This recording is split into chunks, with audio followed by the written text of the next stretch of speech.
Don't don't split. Don't split private.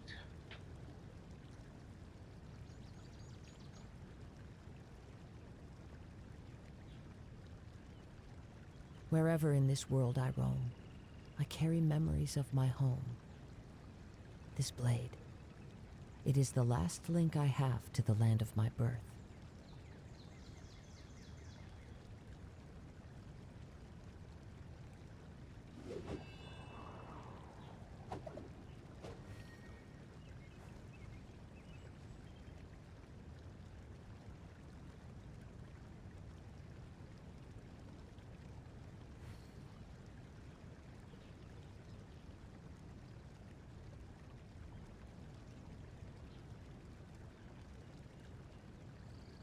There are leaves around, and I know just the tune to accompany them, if you wish to hear it.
This scenery is wonderful. Surely enough to convince anyone to become a wanderer.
There is no escape!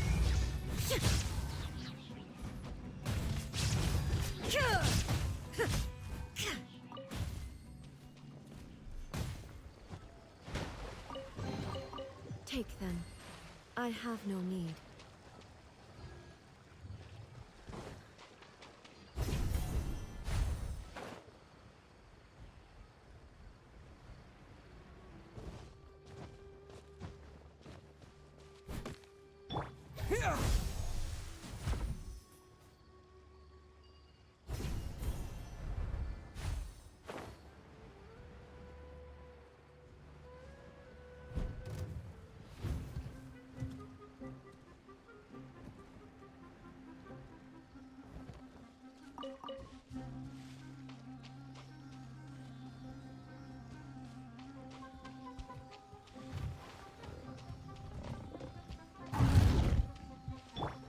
One with nature.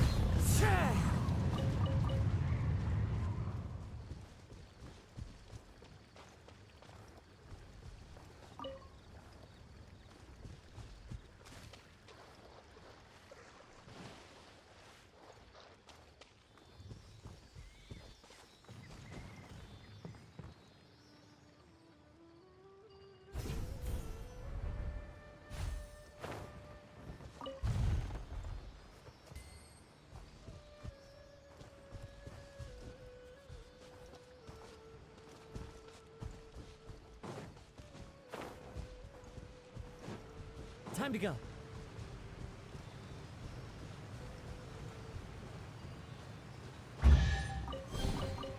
Who says there aren't benefits to a life of wandering?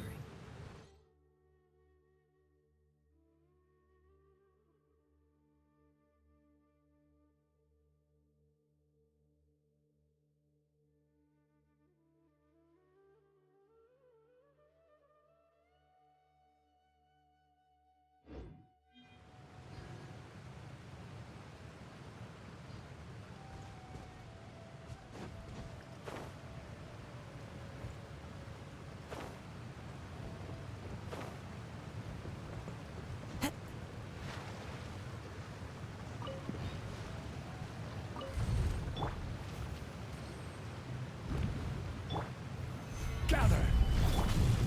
The wind knows me.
One with nature.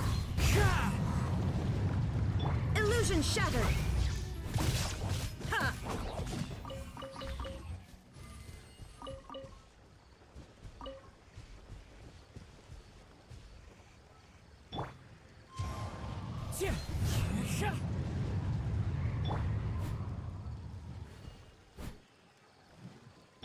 Propagate!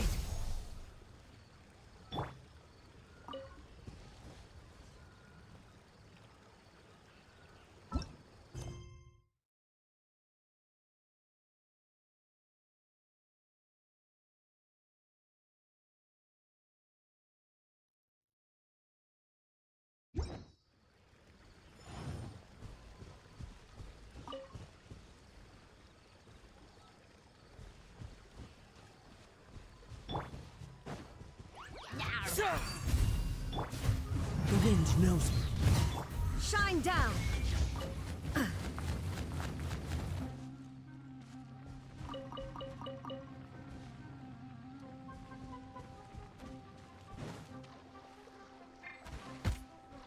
Illusion shattered!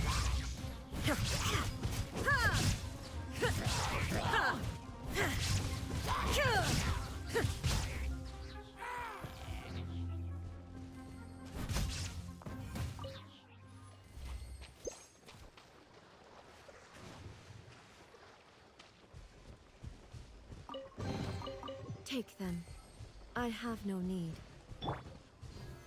Stabilize!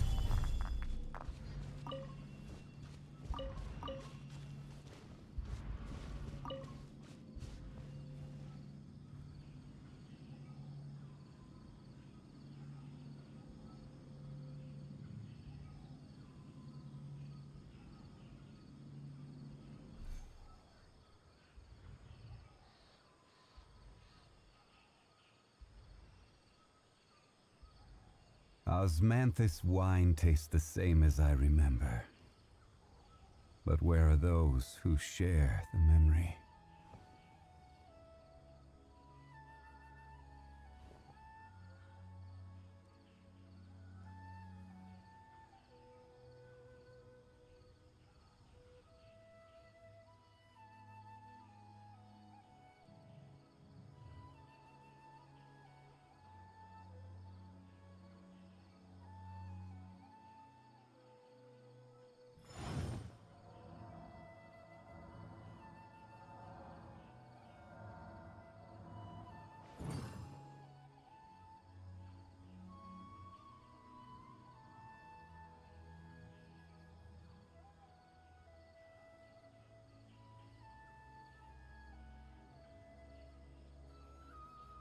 Boats are made for transferring commodities back and forth, and those that come across Liyue tend to stay a while, so it is where many things come to settle.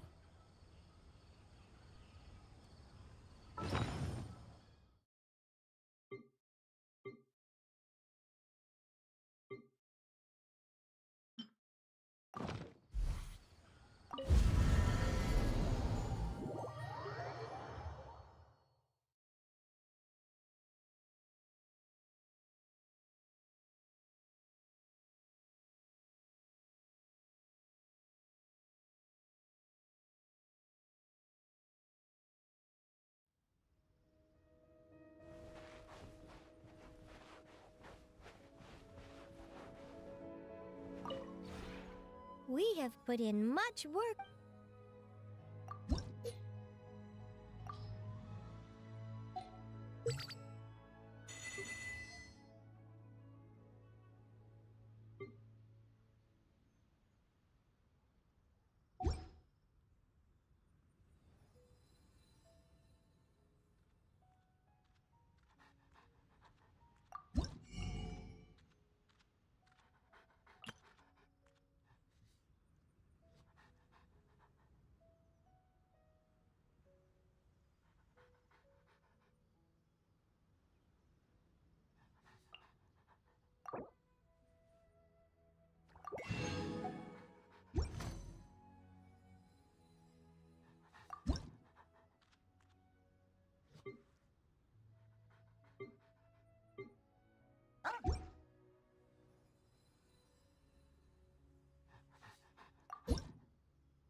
If you ever have any questions.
The world remains constant over the centuries, but human life is like the dew at dawn, or a bubble rising through water.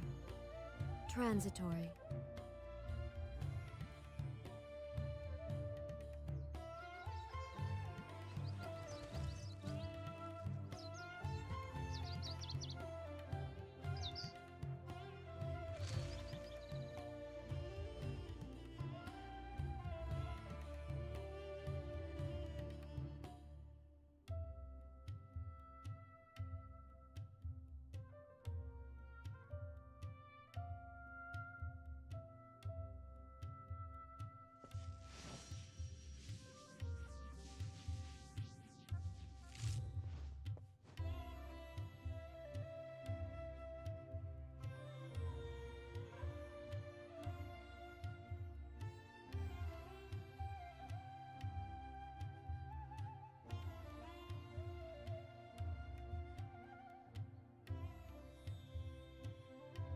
Inactivity serves no purpose whatsoever.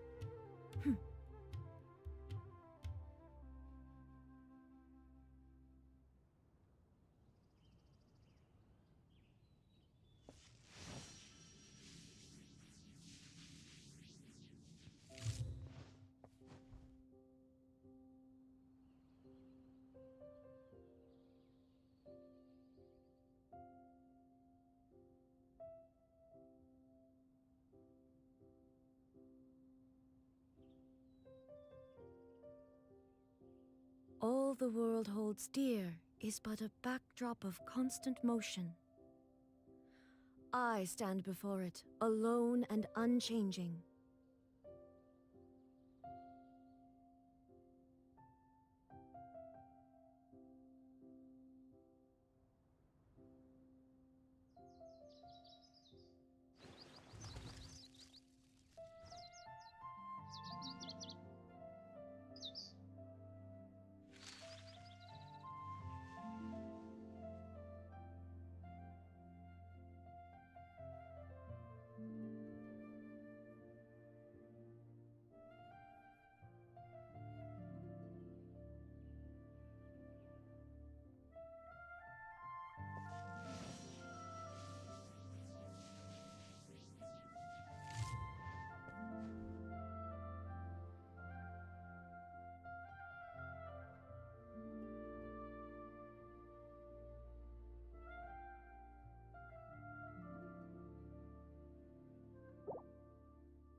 Who's our target this time?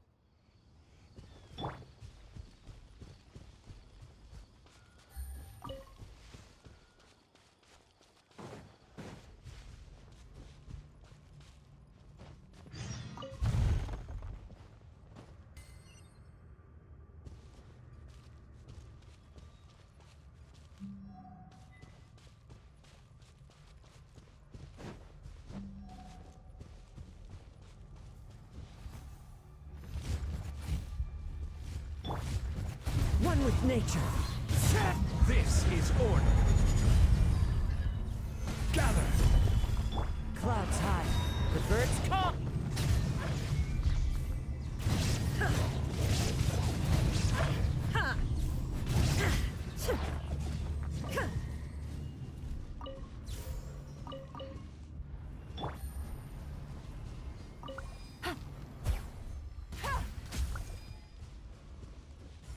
Take it easy.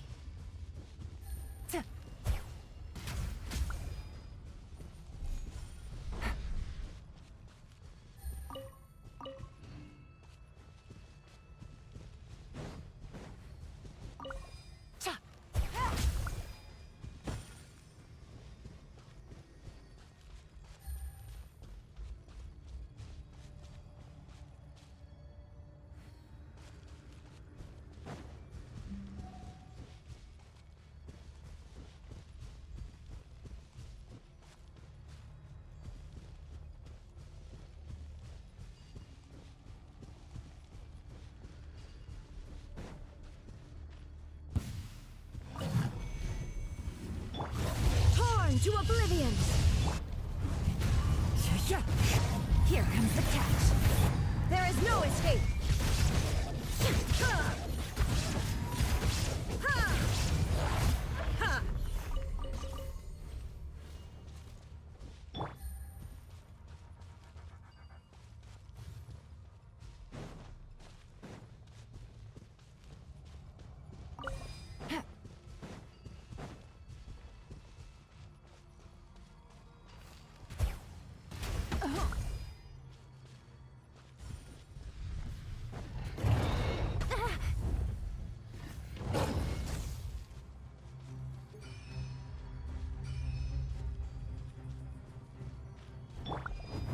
Stabilize. Shine down! Busted. Take it easy.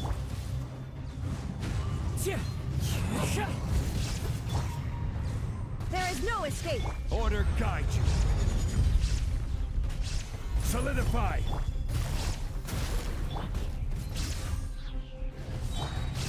Into the wind.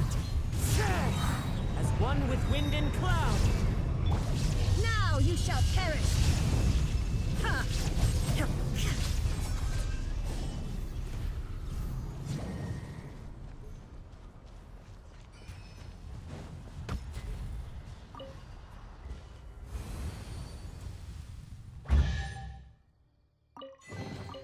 But a momentary distraction.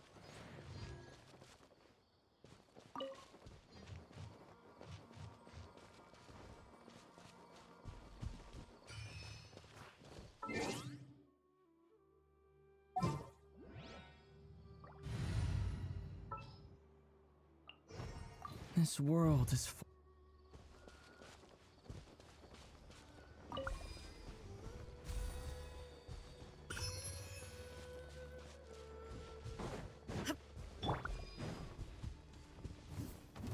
Gather.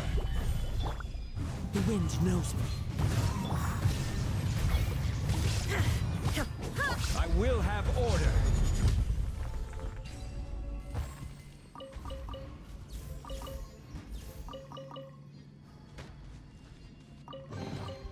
One man's stone is another man's gem.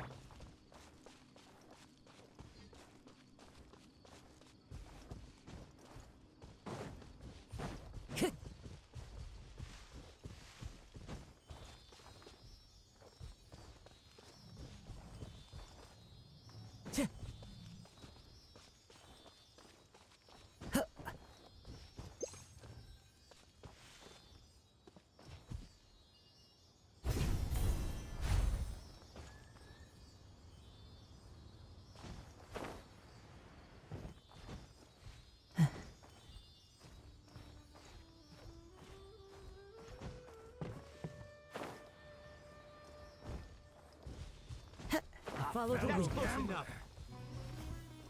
Into the wind. Illusion shattered!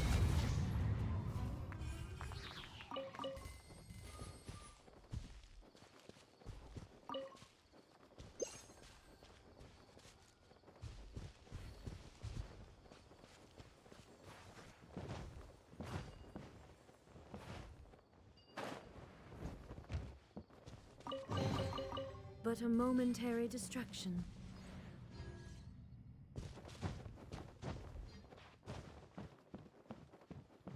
Wind strider.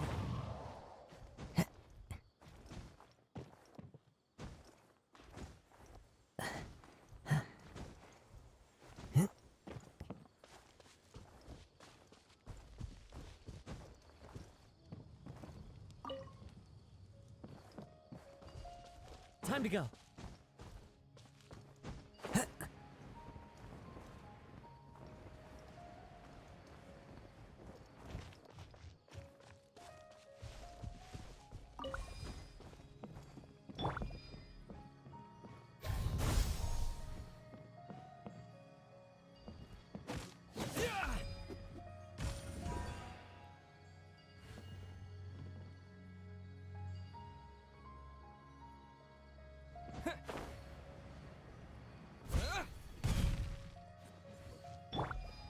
Rise!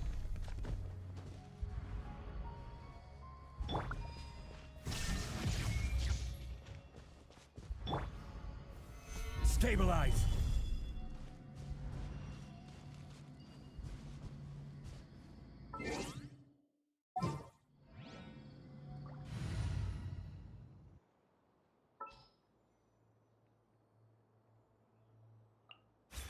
Let's go get ourselves.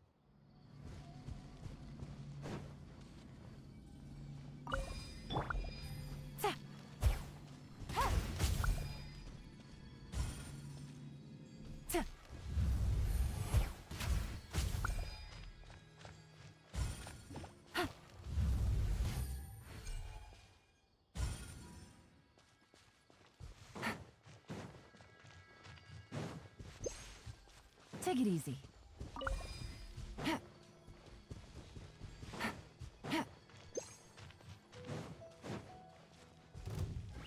Take it easy.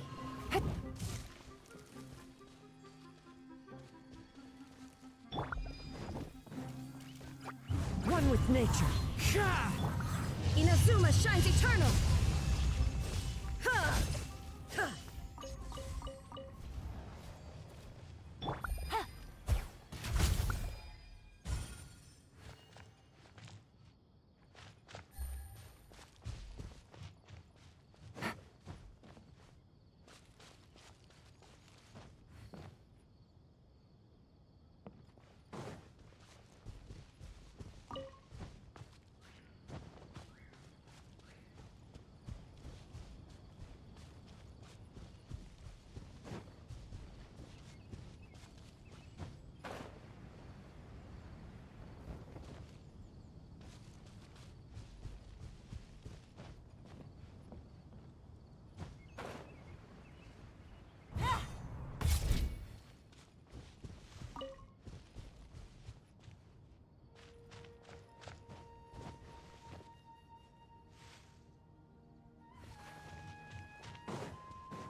Take it easy.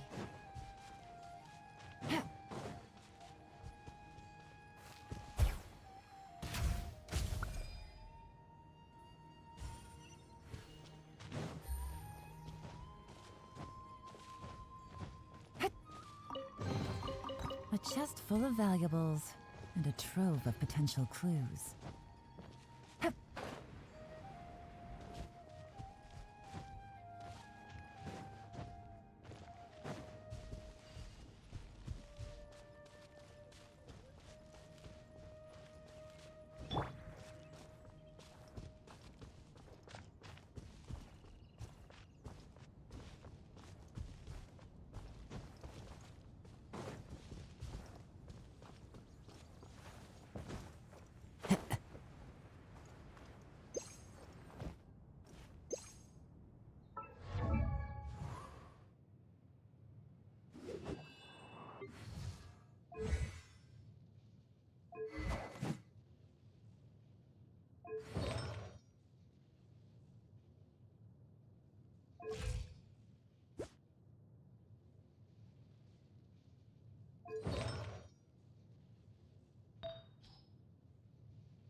Solidify!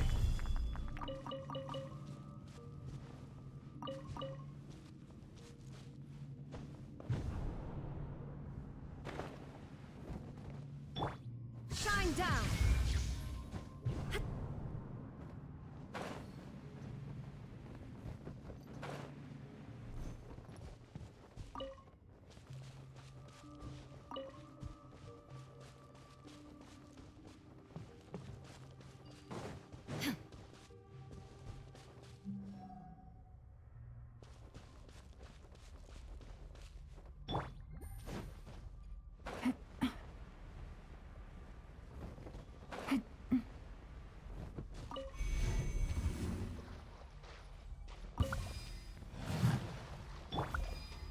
Order guide you. Gather! Fallen leaves. Adorn my... Things are about to get dicey.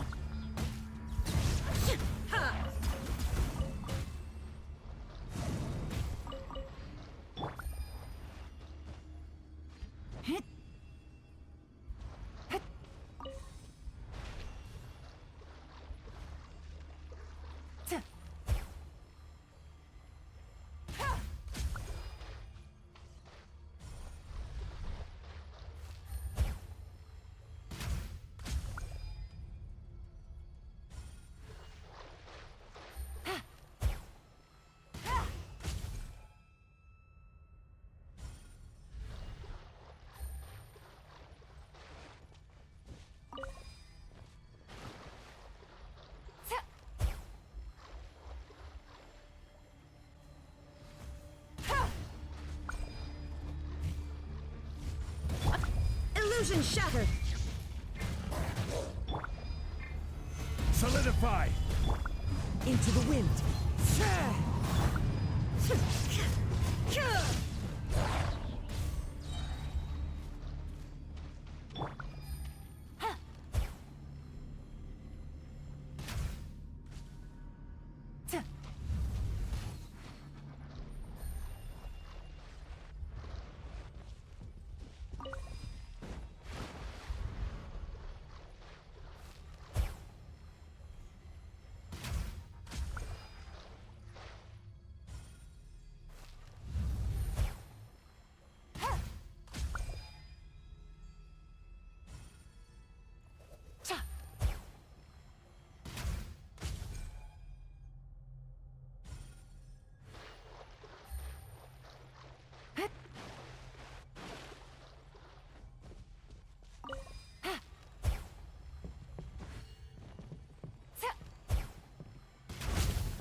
Gotcha.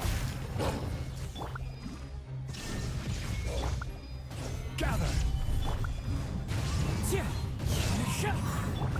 Now you shall perish! Shine down! I will have order!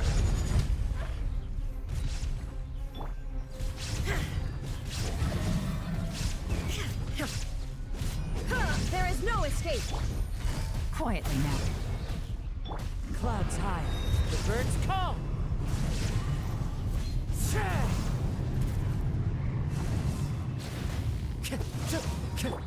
Torn to oblivion! Illusion shattered! Game's up. Fun's over.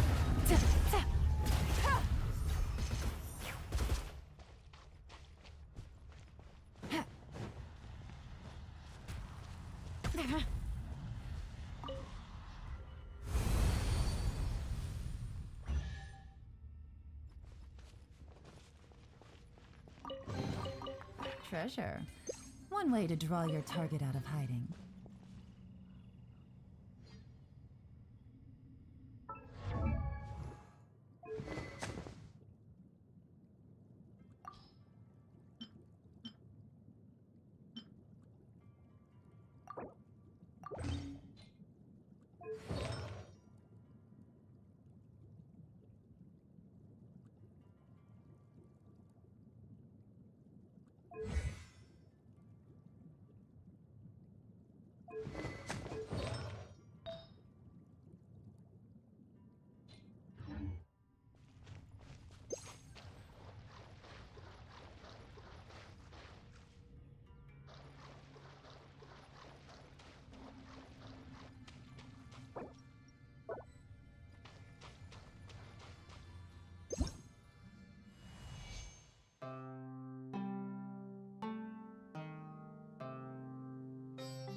Easy money.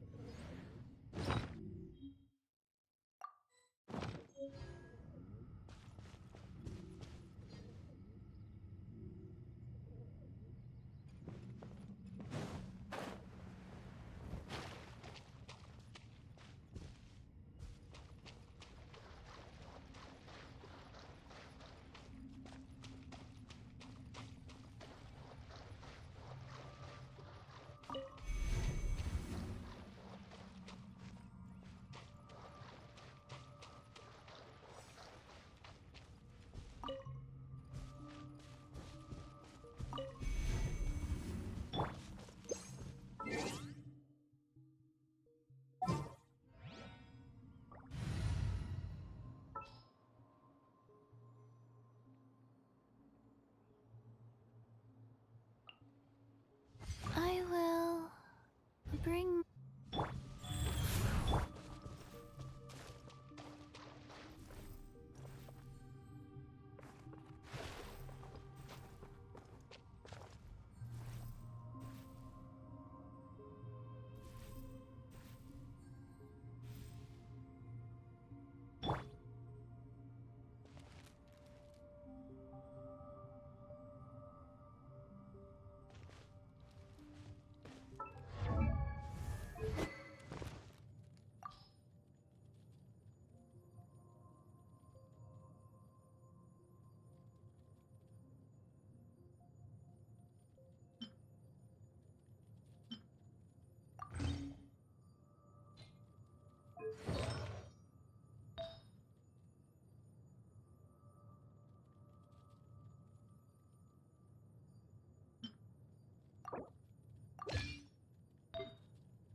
Go.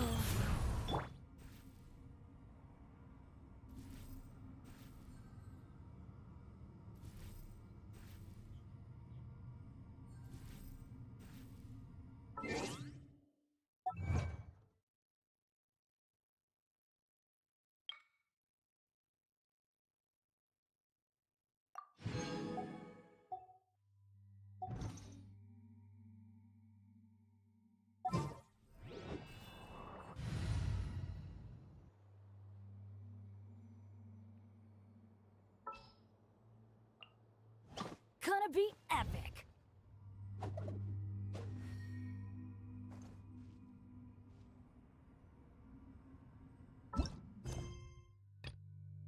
There are leaves.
Follow the wind.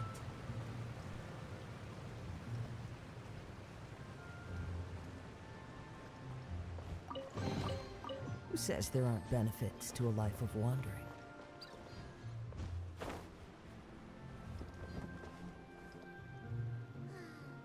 Finally a day off. Time for me to get some well-earned rest. I present to you my newest dish.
Shine down! Stabilize.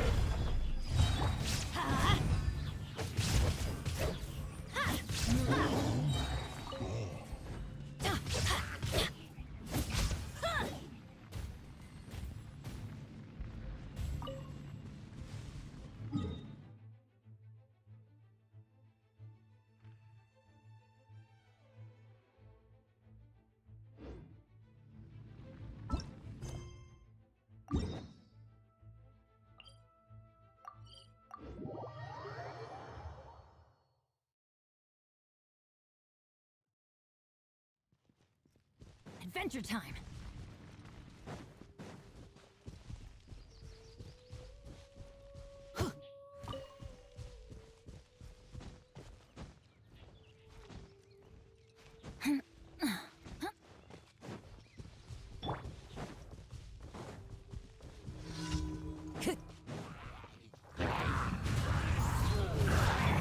Going in! There is no escape! Now you shall perish! Nothing to fear. Let's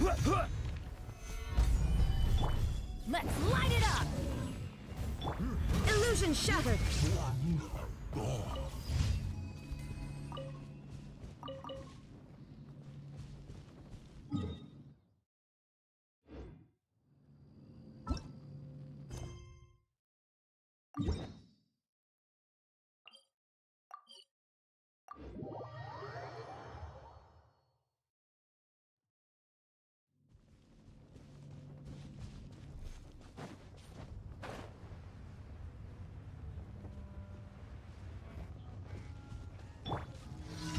Solidify. The wind knows me. Fallen leaves adorn my... This is order.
Shine down!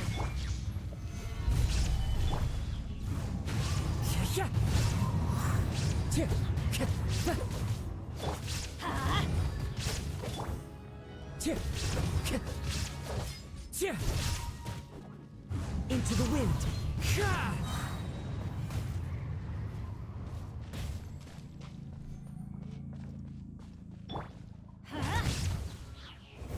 Clouds high. The birds call. The wind knows me. Let's light it up! There is no escape!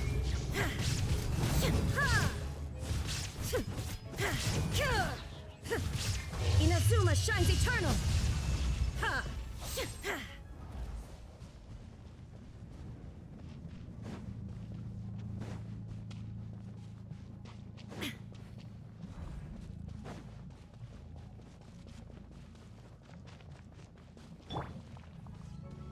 I will have order.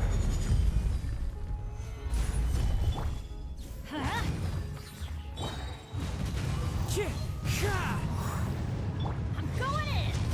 Shine down!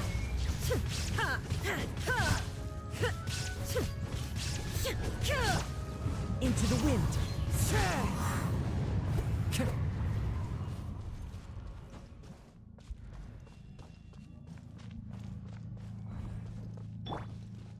Off we go! Let's light it up! As one with wind and cloud.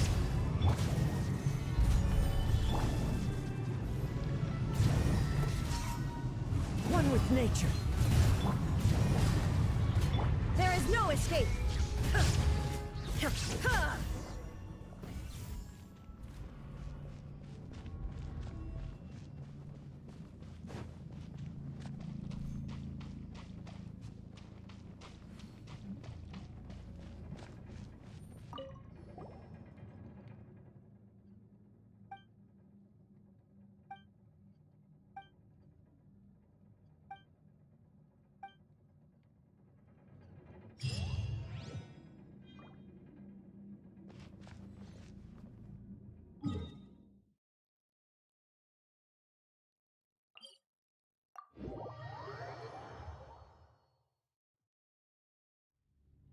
Inactivity serves no purpose whatsoever.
All the world holds dear is but a backdrop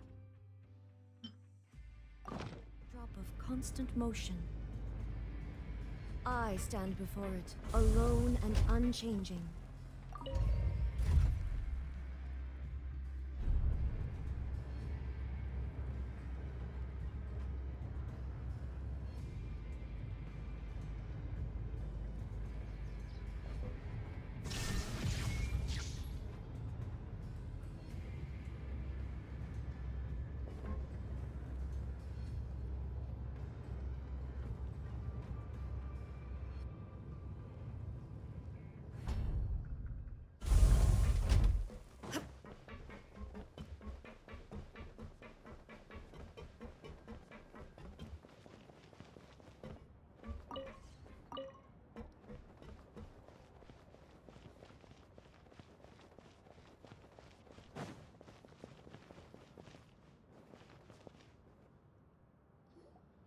Your Grace, we have taken the Society members into custody.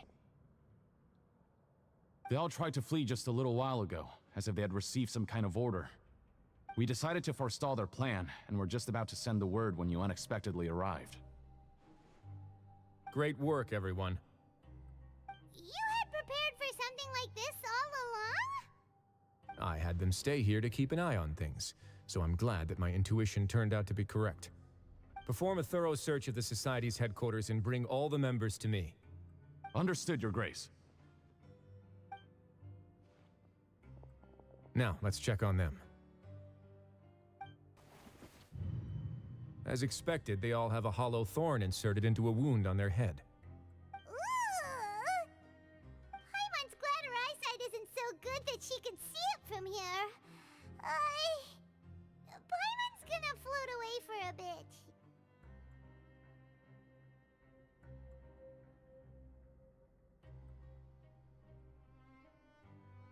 They probably left it there as a lasting reminder of Dugier's censure. These people must have had to endure an unimaginable amount of pain.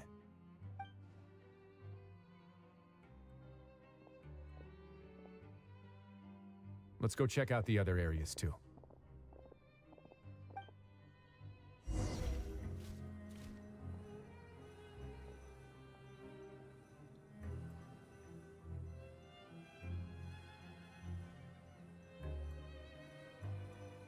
Hey, come here. Have a look at this.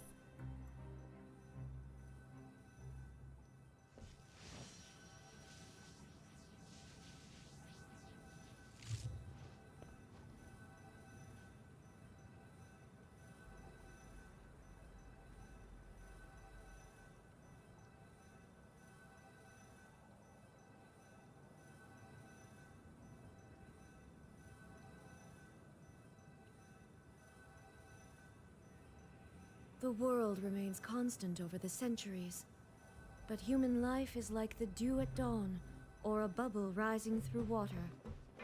Transitory. Look at what I found.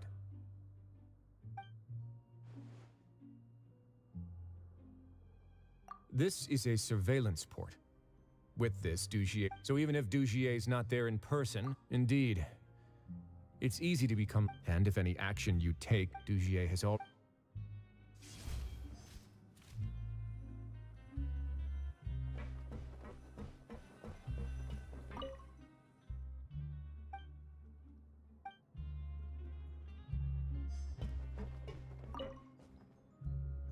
This is a book that Paimon found. The colors of the covers are completely different, though. And the names of the authors also... Yeah! And the...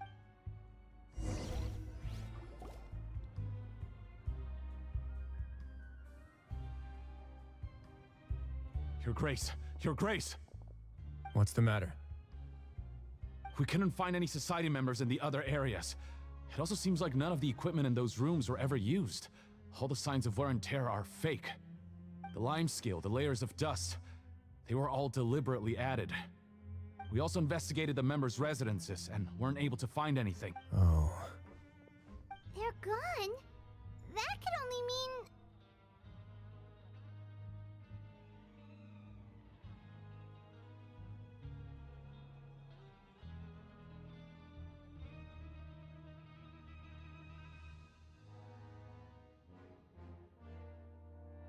Indeed. As long as he allowed Society members to mingle with others. Meanwhile, this marvelous gathering. So instead of being his real base, this is just an elaborate performance. The rest area is the fancy equipment, and only the most docile... But then, where can we actually find him? Dugier must be holding on. He must be in Dugier's pocket. I'm of the same mind. Let's...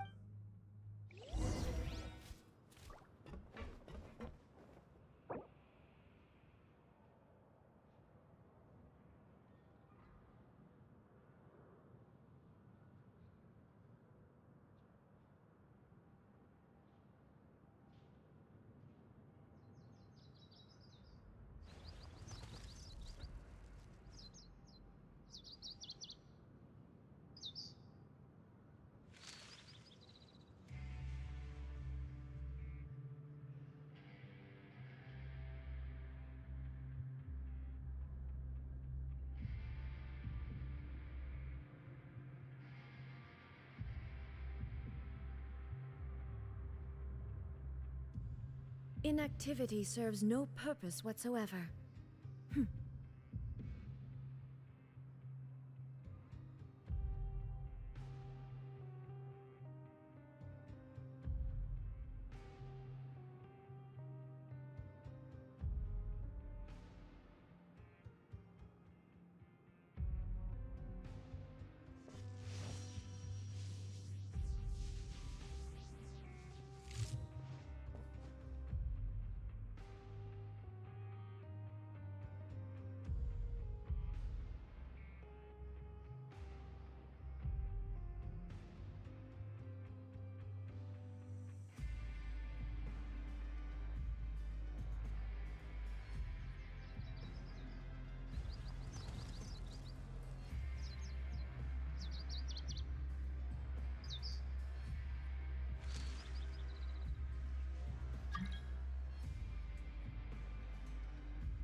The world remains constant over the centuries, but human life is like the dew at dawn, or a bubble rising through water. Transitory.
Inactivity serves no purpose whatsoever.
All the world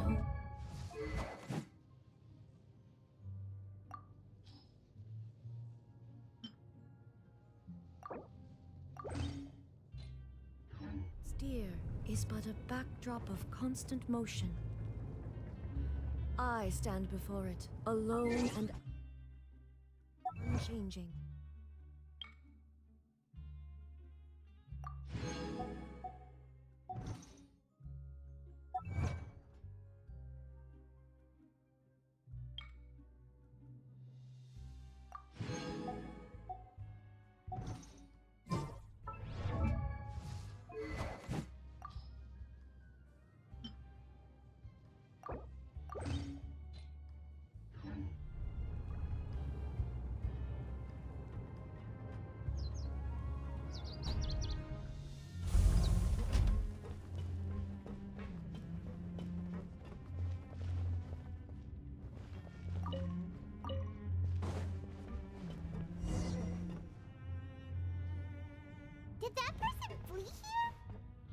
That's the most likely scenario to me.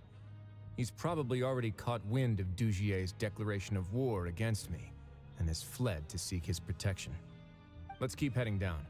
There are some abandoned areas in there. Since he needs space, I'd guess Dugier probably converted them into his headquarters. We should be on the right track. Now we just need to find that turncoat. Let's go. We can take this path. You guys take the other.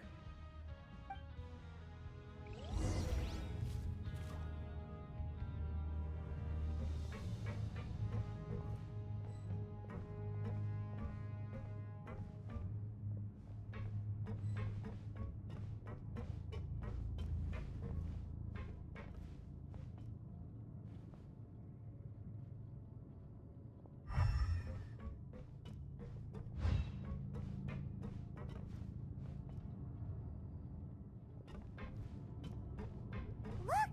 There's a fallen guard over there! Paimon sees some society members too! After them! It's Risley. Run!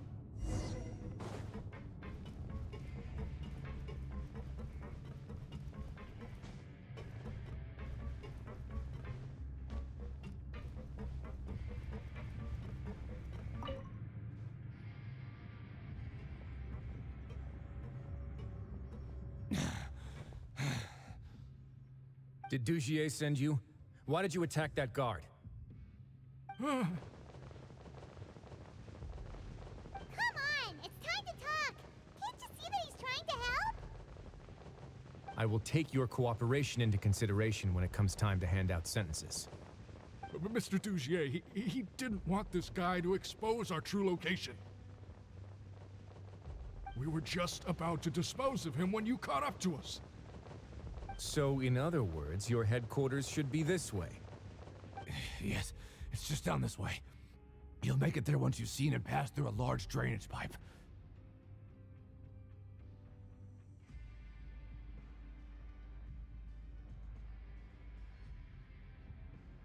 Guards, take them away.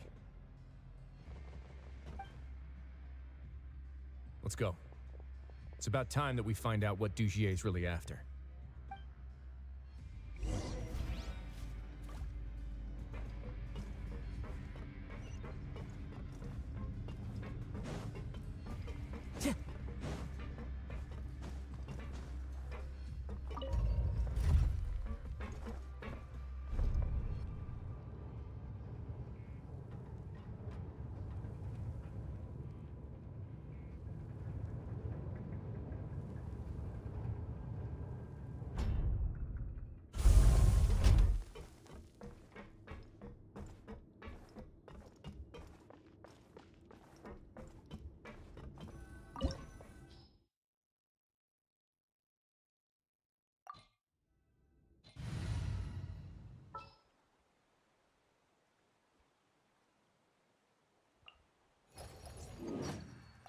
My demon expelling mantra is ready.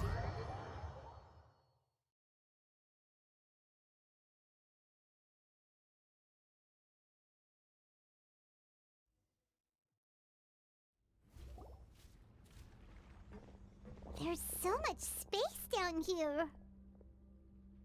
Yeah, these are all former work areas. They've been left abandoned due to a lack of funds. There are usually guards on patrol here.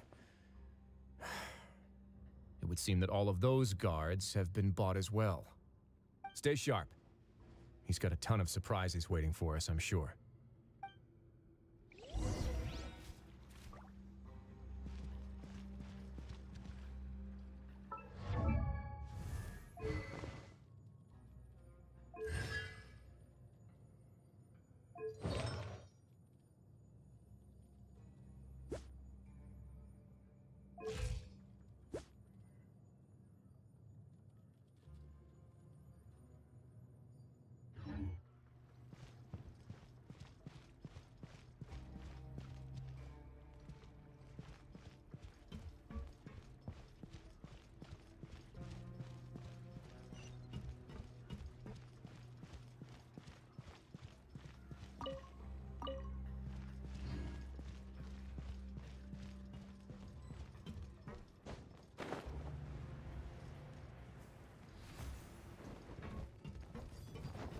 Let's begin.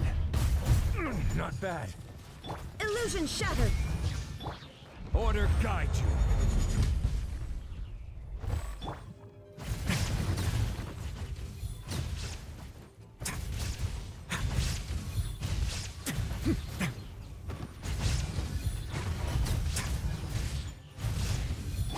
This is order. There is no escape!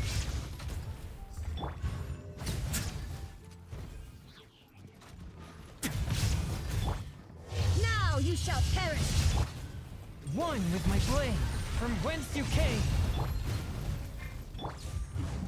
Chih!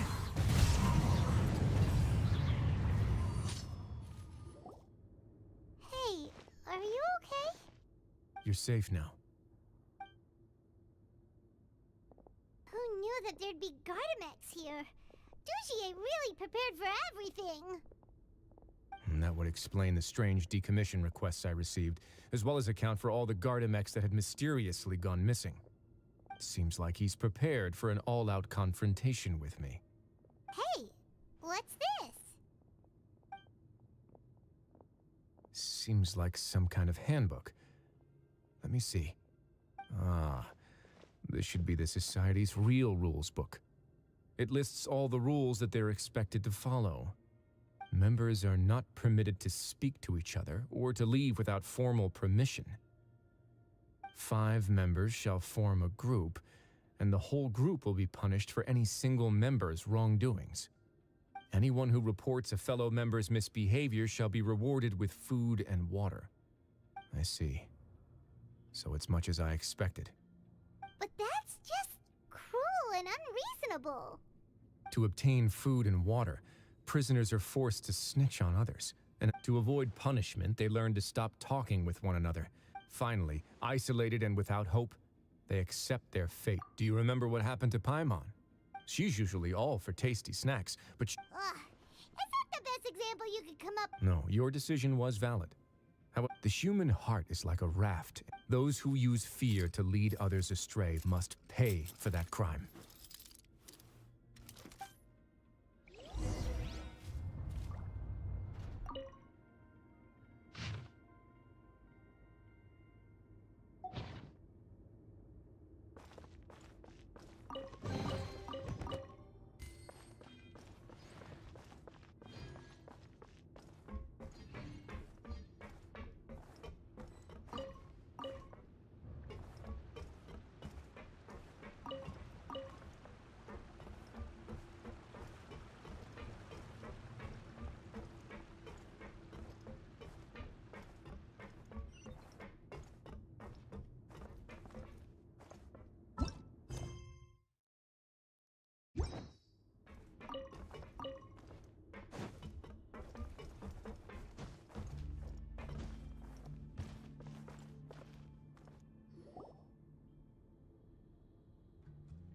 If I'm not mistaken, the space ahead should be the central area of this place.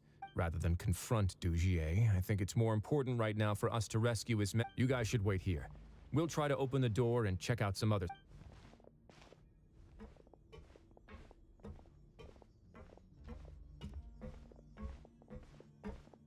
Open the door. Would we have to do some... Forget it, Pirate's just gonna do some trial and error.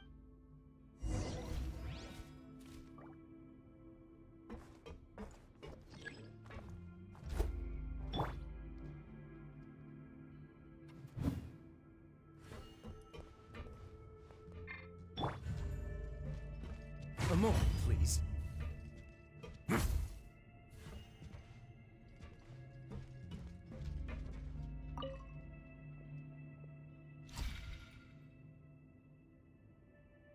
Whoa, it's turning!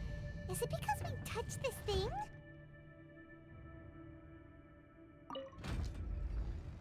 Look, the other side's open! Let's go.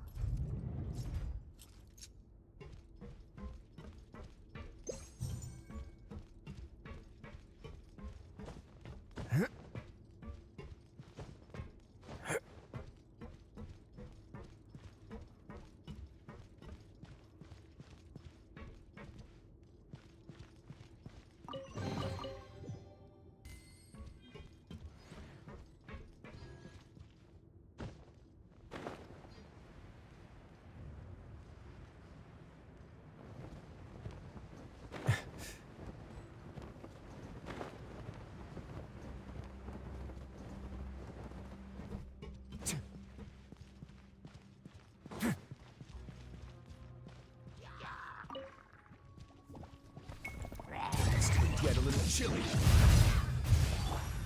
The wind knows me.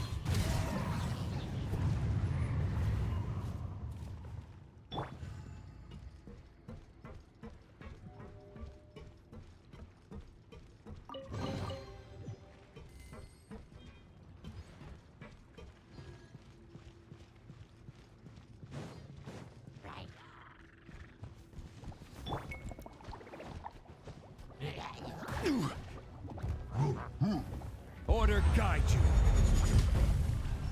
Gather. A touch of frost.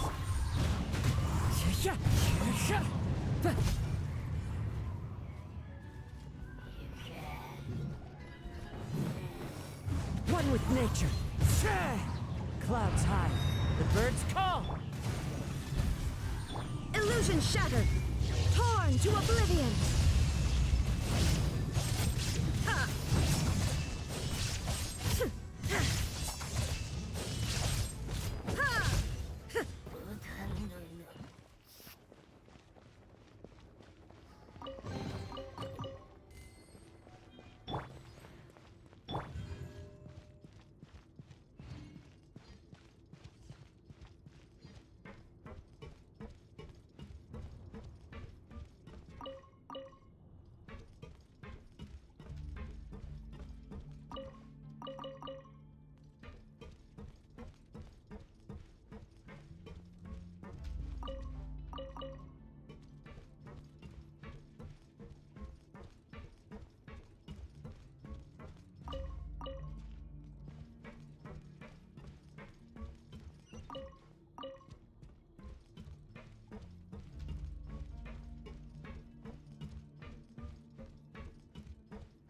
Oh, it's so high. We're not gonna have to climb all the way up, are we? Activate the mechanism in front of us first, just like before. Let's see if that changes anything. Looks like there's a mechanism that's gotten stuck. It won't turn alongside the others. Is there something we can do?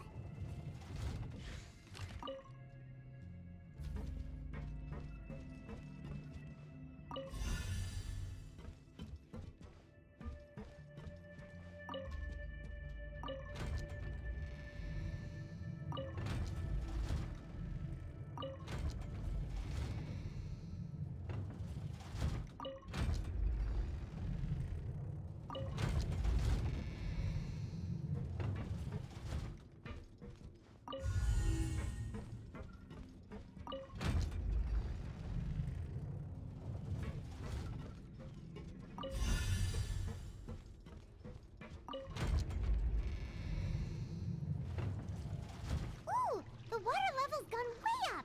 So that's how we'll make it to the top.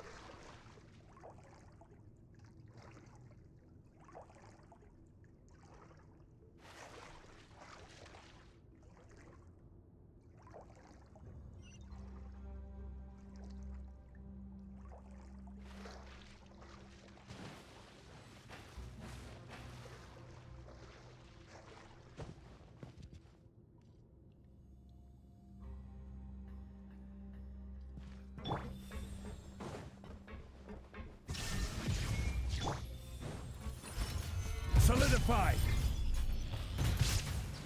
Swift and merciful. Into the wind. Tick. Cut. Tick.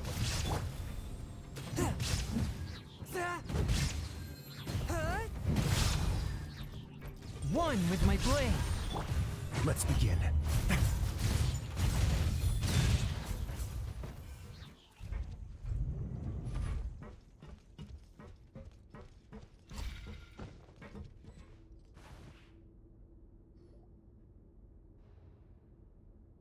These should be the prison cells. Lots of empty cells in here. Let's still rescue the one.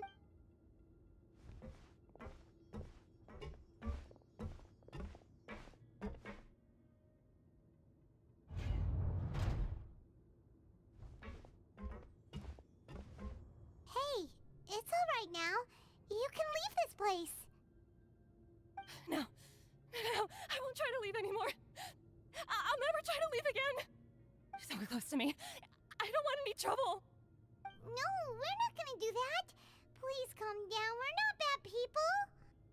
We won't be able to get through to her right now. Not with the stress response in the way.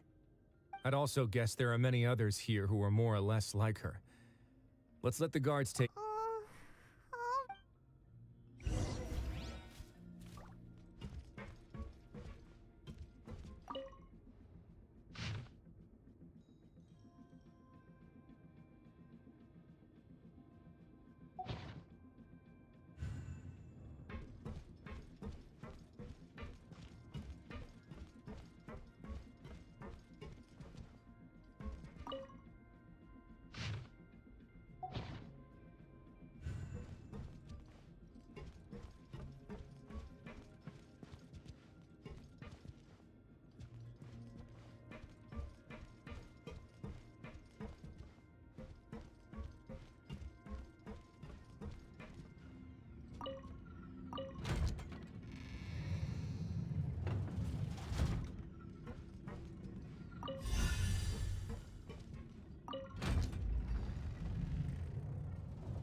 The door's open. Huh. Maybe it's His Grace. I'll go take a look. I leave this area to you. Make sure to bring everyone out safe. Understood. And please take care as well, Your Grace. We'll return here right away and await your orders. Just focus on the tasks you've been given. I already have reliable help over here. Let's go back. We have unfinished business, do we not? That mechanism from the first room. Don't forget to bring these along.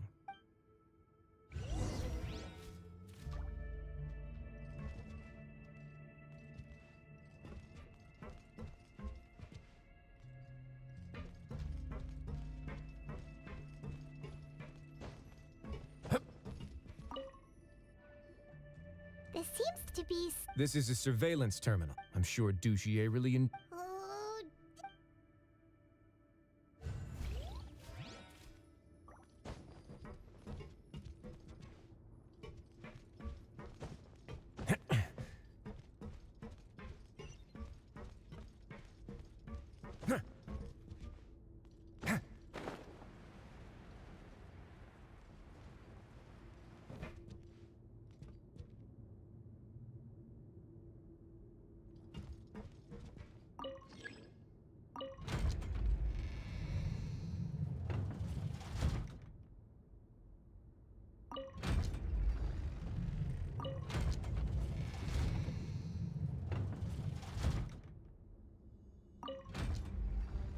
I once considered keeping some pets in my office, but soon gave up on the idea. It's just not right to keep small animals where they won't be able to see the sun.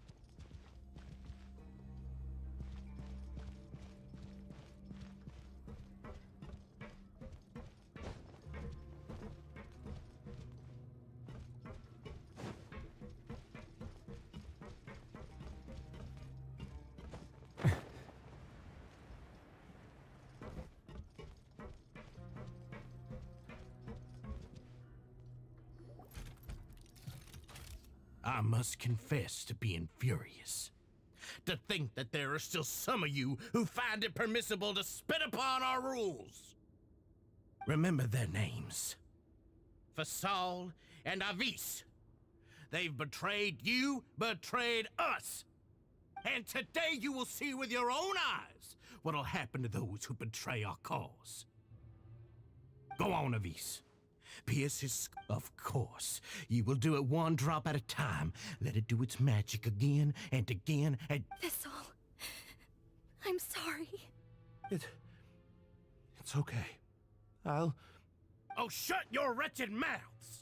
My rules are the paramount law of this place. Only more pain will come to those who dare to disobey. That's enough, Dugier. Your rabid screams have been beyond nauseating. Is that His Grace? Oh, Risley. I knew you. Must you still refuse to let me be? Did I not spell everything out for you? It would seem that you can't see the difference between sharing and looting. And on top of that, look at your people. Are they not starving? You. Stop acting all hot. Have you forgotten? Nobody in this blasted fortress is innocent. What's so wrong about punishing those who deserve to be punished? It's what they've always deserved. And please, are you really gonna tell me that you care about their lives and well-being when you just need a supply of labor to keep this place running? Is it that all you need to keep... Sadly, you're wrong on both counts. Unlike you, I've never... The fortress is not only a place for confinement, but also a place for rebirth. Just as people are free to give in to the darkness within their hearts, they are also free to seek redemption and a new beginning. Our bodies have they may have made mistakes, but they are still human beings with people and things that they cherish. And most importantly, they should always retain the freedom to choose their own path once they've reflected on their past misdeeds. But you're destroying their spirits with fear, taking their freedom away so that they'll become slaves who will never again feel or think. And you say that's what they've always deserved?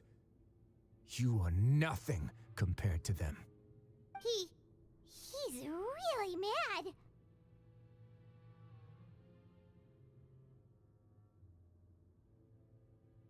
You think me arrogant, Risley.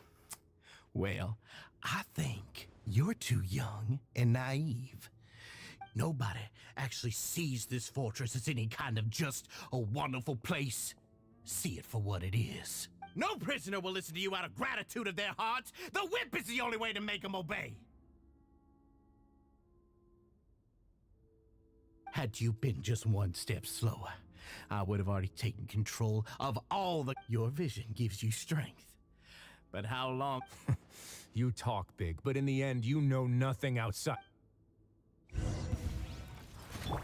Forth, my blade. One with nature. Shine down!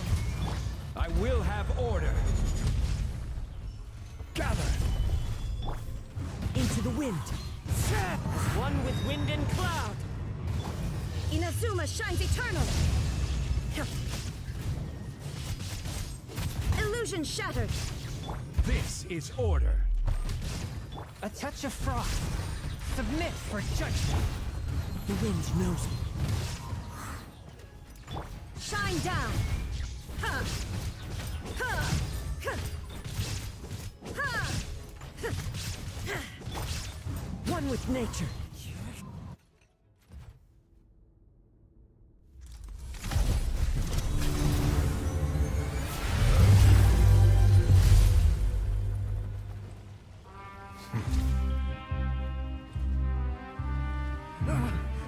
If you think fear can control everything, well then, terrify me. Don't high road me. You're just another crook. And it's time you got treated like one.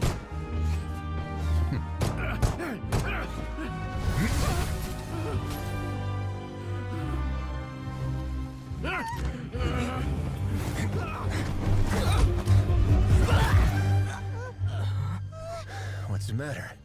Too scared to shoot straight? I'm warning you. Unauthorized punishment and torture are prohibited here. As the Duke, you should set an example. Funny how that slipped my mind. Well, from this point on, You can forget about that rule. The rules of the fortress are there to keep the likes of you in check. But if the Duke wants somebody dead, he needs no justification. Understood?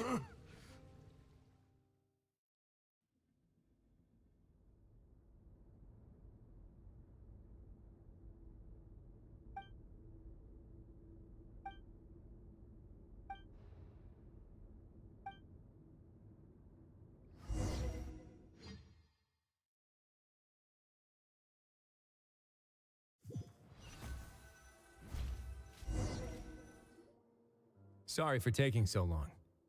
Did I keep you waiting? No, not at all. Paimon didn't know you were so considerate. If you ask me, I'd say I actually feel very helpless. There's no way that I could truly empathize with the fear that I could comfort and compensate them all I want, but it might still not be enough to repair the damage that has been done. I have to take responsibility for it, as does the fortress.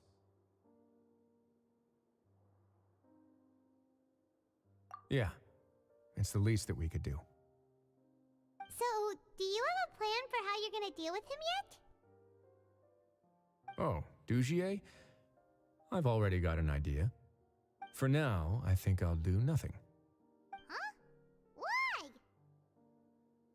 I think it's a very fitting punishment for him to have to imagine the sorts of punishments that will soon be coming his way.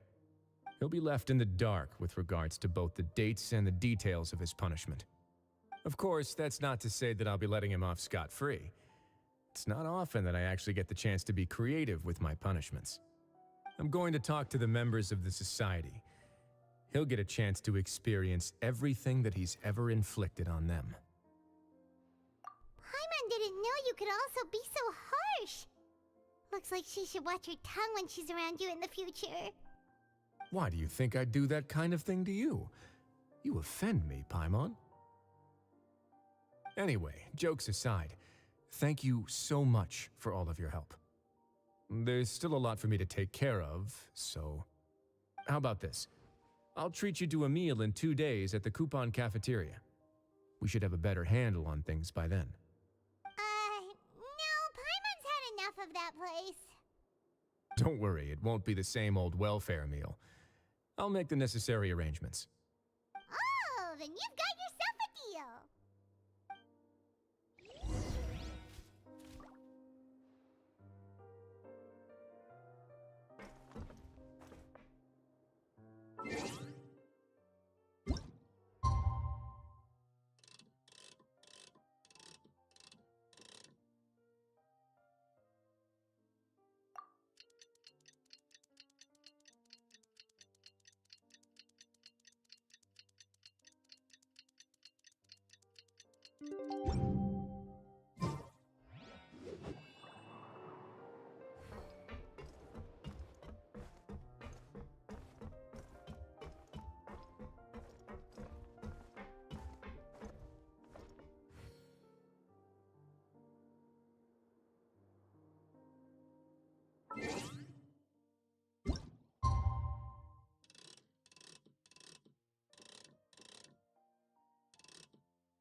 Ah, you're here.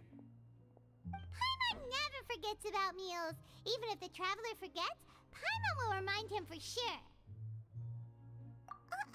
That's not what Paimon meant at all. Risley, you got what Paimon meant, right? I'm a little confused, actually. Hey, not you too! Jokes aside, I've got some good news. After taking a look, the doctors have let me know that it shouldn't be too difficult to extract the thorns, which means that everyone should be able to recover after a period of rest. As for their mental recoveries, most are making good progress as well. We've added a few who were more severely affected to a special observation list. You sure got everything taken care of, Risley. I try my best. After all, it's my duty to take care of everything that happens within my territory.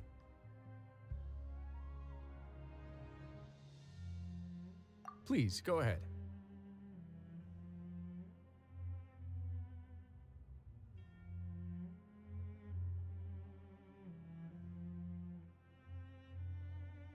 That's a bit of a long story. I once had a similar experience. It had to do with the host family I lived with as a child.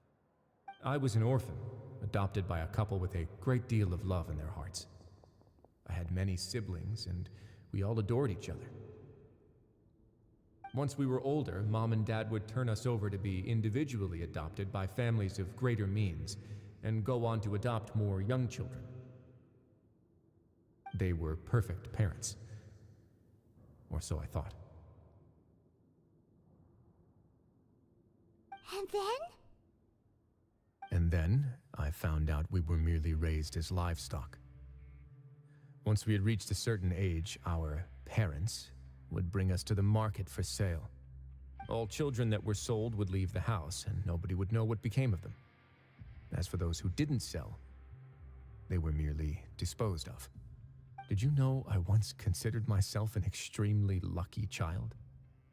And all of my friends, all of my siblings, they all felt this way as well. I was also not the first to find out about the truth. All those who found out before me were simply added to the disposal pile. I could never shake the feeling of irony every time I juxtaposed their tragic ends against our parents' adoring smiles.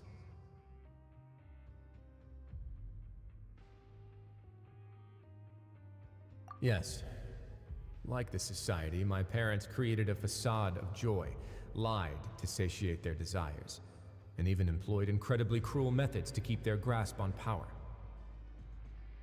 They did all of that, but never considered how their actions would utterly ruin all the children they took under their wing. Worse, perhaps they never cared about that at all. But I did. So in the end, I killed them and set all of the remaining children free. I was convicted for my crimes and exiled to the fortress of Meripede.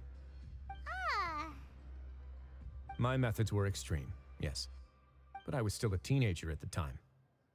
I'd been betrayed by those I trusted most, and I didn't think that more moderate ways would solve the problem. My doubt and helpless anger pushed me forward until I got what I deserved.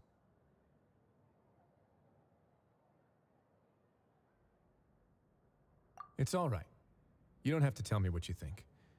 I've already committed to this path, regardless of what anyone may say about it. The least I can do is to make sure that the same tragedy will not happen again in my new home. Sorry to disturb you, everyone. Oh, it's Avis and Fasol! Are you two feeling better yet? It was all because you arrived in time. We came here on impulse today, because we were hoping that you'd be able to lend us a hand, Your Grace. Please, go on right ahead. I'll do my best to help. Within reason, of course. It's... I'd like to be wedded to Avis here at the fortress. You're getting married? Yeah, we met each other through the society and both fell into Dugier's trap. But even during our time there, we never doubted each other. We always believed that Dugier was manipulating us, trying to make us mistrust each other. And after this incident, we've come to believe that we've found the one for the rest of our lives. You could say we managed to make the best out of a bad situation. He didn't abandon me, and I didn't forsake him either. But we're still both prisoners, and we also aren't sure if the fortress is the best place to host something so celebratory. So we are just wondering, is our request a bit too out of line? You're right in that the fortress has never hosted a wedding before. But that's no reason to say no, is it? I'll help you make the arrangements. If you need anything special shipped in from the surface, just say the word. Oh, we can't thank you enough, Your Grace. We are actually also planning to stay here after the conclusion of our sentences. Yeah, we've already made tons of special memories here. So now, it'd be too hard to leave. And we have full confidence in the fortress's future with you at the helm, Your Grace. Your trust is the highest form of praise. Hey, loosen up a bit. Shouldn't you be the happiest man in Teyvat to hear that people would like to stay of their own free will? Yeah. I'll always take a genuine expression of faith over any obligation to obey.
New commissions? Specifically one with a huge more attack, perhaps?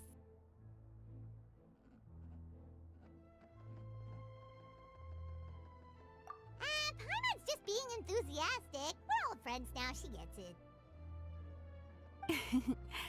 It's always a pleasure to see our two most avid adventurers again. Looking for the next challenge, I see. Actually, we do in fact have a rather urgent commission that is still open. Having read the details, however, I don't believe you'd consider it to be lucrative. Don't worry about that. We were just kidding. So what's the situation? To put it simply, the requester is looking for a temporary replacement actress for their musical. The original cast member ran into some issues, and is currently unable to perform the role. But the troupe has also been experiencing some financial difficulties, so unfortunately they cannot afford to pay the replacement actress. That does sound like a tricky situation. So basically they're looking for a volunteer? That's right. Our adventurers reached out to many actresses, but none of them were willing to take the job. There are only a few days left until the performance, If they can't find someone in time, they'll probably have to postpone the show. And delays tend to create all sorts of new problems. Got it. Oh, this one's a doozy. What do you think, Traveler? Any ideas? Even if we took the commission, neither of us have any experience starring in musicals.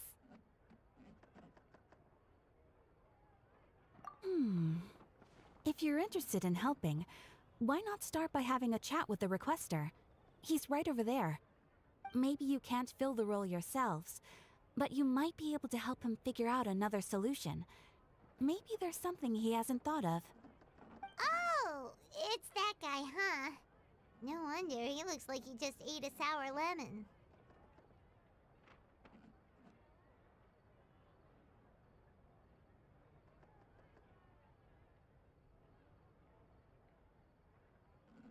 Paimon approves! Let's go!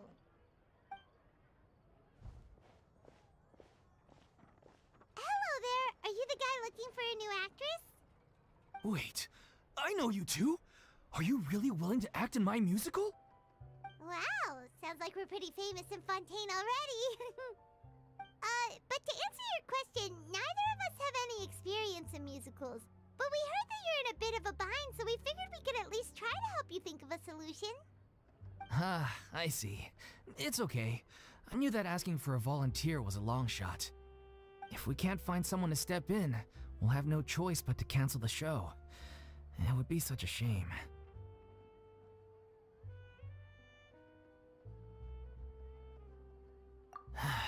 That's the thing. We're not some high-profile theater troupe, just a group of amateur enthusiasts. All our sets and props are very crude. We're grateful enough just to get an audience, never mind ticket fees. If we had a way to make this profitable, things might have turned out differently. But now, it looks inevitable that we'll disband. Disband? You're splitting up the troupe? Oh, I guess the lady at the Adventurers Guild didn't tell you? Yeah, this is supposed to be our final show together as a troupe. One last show, and after that, we go our separate ways. So we were really hoping to end on a high note. Nobody wants things to just fizzle out. Yeah, the leading lady, in fact.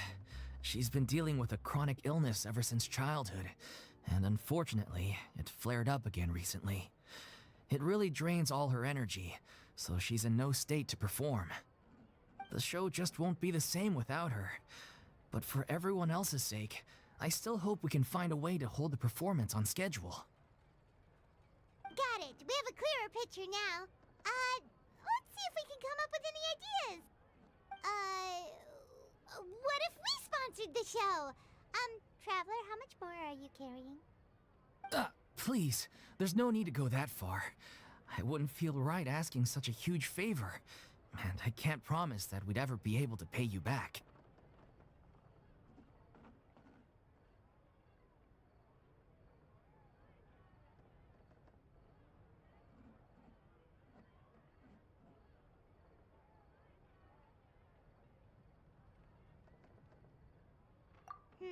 Good point. If the actress just goes through the motions for the Mora, that's not exactly rescuing the show. We should find someone who will put on the best performance possible. Oh, wait! What about... you know who? That's how you know we're the best of partners. Anyway, she should have all the free time in the world right now. She's really good at performing, and she was once super popular with the crowd. Performing in a musical should be a piece of cake for her. Who are you thinking of? Sounds like someone famous. Her? You're... That was a joke, right? Nope. Paimon doesn't actually know if she's performed on stage before, but Paimon's pretty confident that she'd be really good at it. You're not wrong there. She has actually performed in a number of big-name shows before. They were one of the reasons she was so popular. But even if she's no longer the Hydro Archon, it's not like she's suddenly a commoner. She's still an idol to many people in Fontaine, including myself. I just think Lady Farina might feel a bit out of place in an amateur troupe like ours. Well, yes, but... Huh. Fair enough. I mean, if she was actually willing to, then of course I'd be honored to have Lady Farina star in our show. I'm sure the rest of the troupe would be delighted too. I'm sure everyone in our troupe has probably dreamt of performing on stage with her one day. Of course, it all depends on whether she's interested. She might consider this opportunity beneath her. No point in stressing about that. We'll only know if we ask her. Besides, things are different now. There's no reason for her to be all high and mighty anymore. Thank you for your help. I guess I'll just stay here and wait for the good news. Good luck. Wait, where does Farina actually live nowadays? She used to live in luxury at the Palais Mermonia, but she's, moved out, right? As it happens, I have her current address here. I can provide it to you. Woo! When did you get here? I came over when things were starting to sound more promising. I thought I should be at the ready in case my assistance is needed. It is my duty to support commissioners in any way I can. Thank you, ma'am. Thank you so much. Well, now that we've got the address, we'll go find Farina. Back in a jiffy.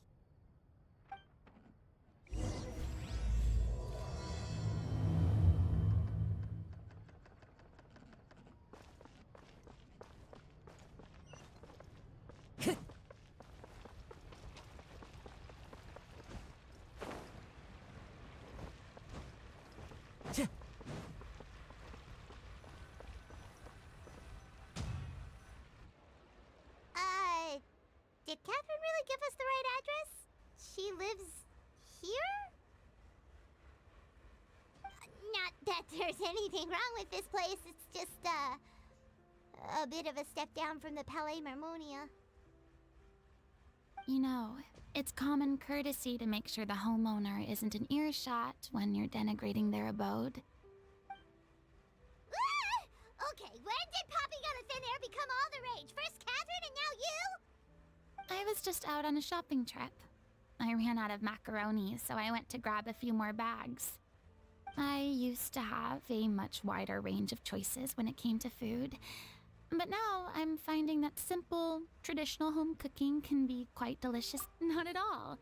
As long as you have different kinds of sauces in, you can have macaroni and tomato sauce one week, macaroni and bolognese the next.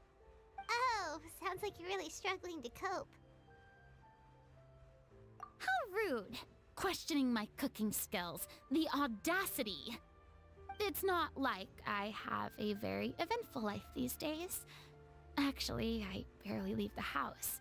So I don't see how it's unusual that my meals are a little simpler now too.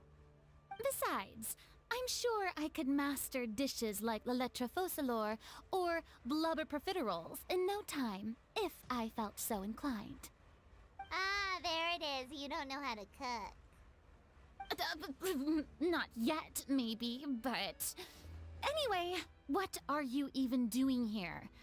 I do hope you didn't come here just to ogle at my fall from grace. Let me first be clear that I'm not taking guests at this time. So if you're just here to clown around, then please be on your way. Shoo! Sorry! We're sorry! Please don't be mad! Yeah, exactly! What the Traveler said! Paimon wasn't trying to make fun of you. Hang on a sec, you weren't exactly holding back either!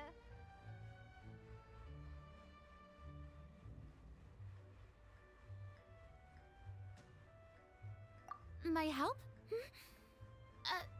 Well, maybe you're forgetting that I'm no longer the mighty Hydro Archon. I don't even have a vision, you know.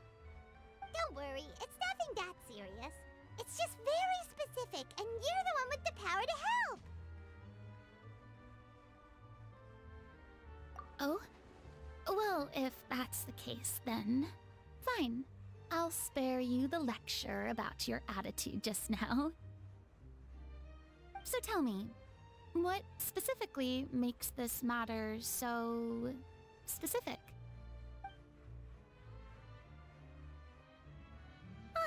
I see. I knew you couldn't have come all this way just to amuse yourselves at my expense. After all, I was once the brightest star in all of Fontaine, well versed in all the various performing arts. A mere musical is well within my capabilities. But given the present circumstances, I'm afraid I must regretfully decline your casting request. How come? It sounds like this would be a breeze for you. True, but I have made a decision to retire from the stage. Although I am no longer required to play the role of the Hydro Archon, the time I spent inhabiting that character has left an indelible mark on me. Centuries of pretending to be a different person changes you completely. I'm not the same person I once was. Of course, that can't be undone now. It's too late, and I have no intention of reinventing myself all over again. But at least I can say that I no longer desire to play any new roles. Paimon can understand, but this is just a one-off part to fill in for someone who's sick. Surely that's okay. Whether it's a one-off or not, it's a boundary that I've committed to no longer cross. If I make an exception to the rule now, I'm just leaving a back door for myself, which would be the same as not having a boundary in the first place. So I'm not going to perform, and that is that. Okay, guess there's no convincing you. Well, is there anything else we can do to help out the troupe? Otherwise, they'll just have to disband without any fanfare. Do you know any other actors who might be interested in the role? Nope. Short and to the point, okay. I've never been great at maintaining relationships. Besides, anyone I've ever worked with probably couldn't wait to get rid of me. Since I'm just an ordinary person now, they'll probably just laugh in my face if I go asking them for help. Look, I'm sorry, okay? I'm sorry I drew a line in the sand without thinking about every possible grain on the other side. Well, is there anything else we can do? This performance really means a lot to the guy we're working for. Have I not made myself clear? You're barking up the wrong tree. I don't want this job, nor do I know of anyone else who would. Sorry. I didn't mean for that to sound so harsh. I wish I could help, really. But if I thought I had the answer to this problem, I would have said so by now. It's all right, Farina. Paimon just wanted to make sure we tried everything. Oh, everyone in the troupe will be... Yeah, I guess that's all we can do now. All right, then. We'll see you around, Farina. Toodaloo to you, too. I'm going home to take a rest now.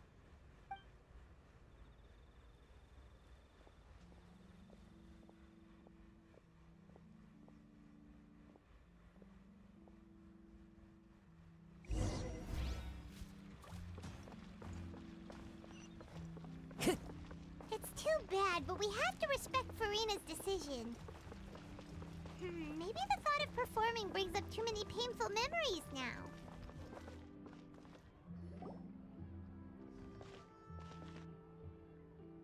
Huh? What's going on? Are they arguing?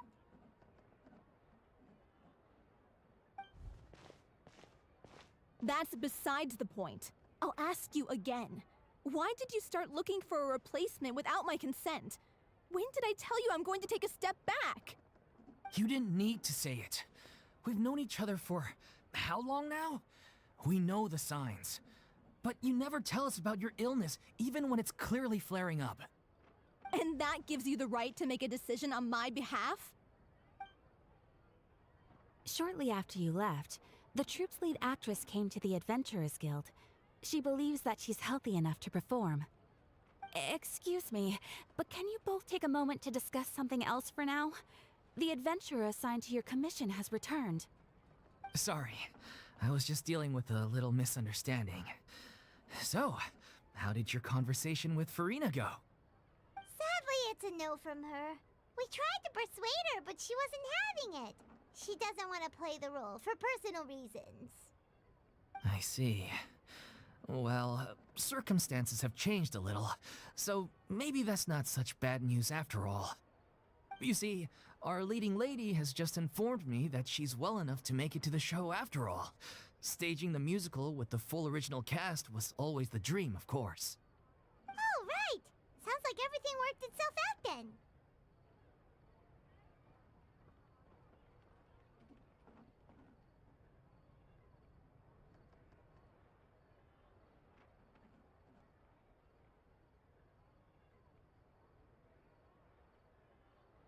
Yeah, she'd be livid. We'd get the scolding of a lifetime. Jeez, is Lady Farina really so harsh with people? Only joking, calm down. So, guess we can consider this case closed now, huh? Despite the fact that we failed to complete the commission, we were... Look, there's no point arguing with you about this anymore. You've made yourself very clear, so I'll stop looking for a replacement. This is the last chance we have, though. If your illness flares up again, there won't be time to find anyone to replace you. So, are you absolutely sure you'll be able to handle it? The whole team is putting everything they have into this final performance. We have to make sure it goes ahead. Yes, I'm completely confident. I've been taking a new medication from the doctor, and it's working brilliantly. I'll definitely be able to tough it out until the performance day. I share everyone's desire to commemorate all our years as a troupe with a proper farewell show. So the last thing I want is to be left out. Every one of us thinks of this troupe as their home, myself included. You're right. I'm sorry. I let myself get too worried about the show. I should have asked for your permission first. All's well that ends well. Sounds like the show will go on. Sure.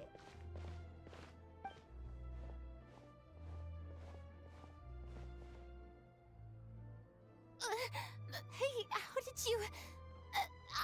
I was just passing by because I realized I forgot a couple of items on my shopping list. All right, I'm coming. No need to drag me.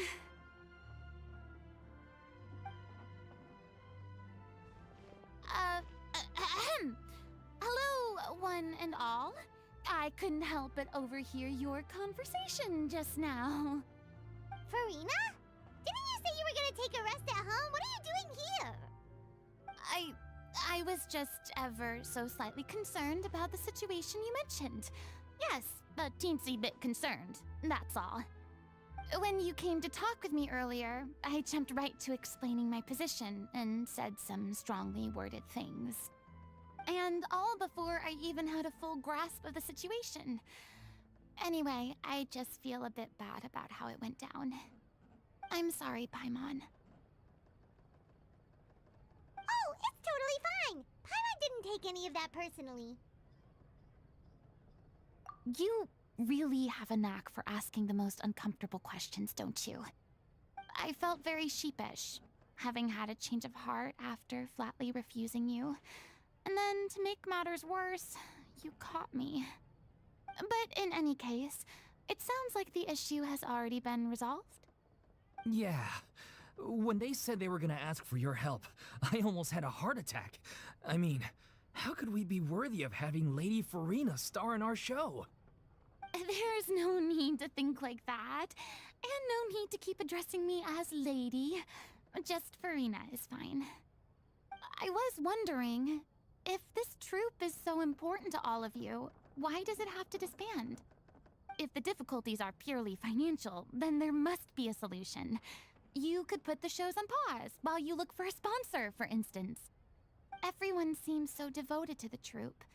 I'm sure if you keep chipping away, you'll find a way through. We all want to believe that, but some things are just beyond our control. Everything's been going downhill ever since we lost our director. She was the heart and soul of our troupe. She kept us going. Her name was O'Reilly. And she was the founder, as well as the artistic director of our troupe. And tragically, she was a victim in this serial disappearances case. What? That's actually how I recognized these two. It was all thanks to their efforts that the true culprit was brought to justice. But still, no sentence can bring our director back to us. She was a loyal fan of your performances, Miss Farina. They were what first inspired her to get into musical theater. She rallied many people around her who were destitute or had lost their sense of purpose in life, and convinced them to join her troupe. She wrote her own scripts, acted on stage, and mentored each and every one of us. People loved our performances back then. We seemed to be going from strength to strength. Things were really looking up for us. And then disaster struck. Yeah. After that, the entire troupe fell into disarray. None of us know anything about script writing, let alone how to handle the business side of things. We've been doing the best we can, but despite our efforts, things are slowly but surely falling apart. It's agonizing, but ultimately, we'd rather end things now on our own terms than stick it out to the bitter end and watch all our dreams turn to dust. Oh. What a terrible waste.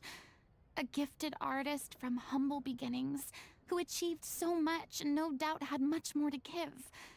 And then her life was so cruelly taken.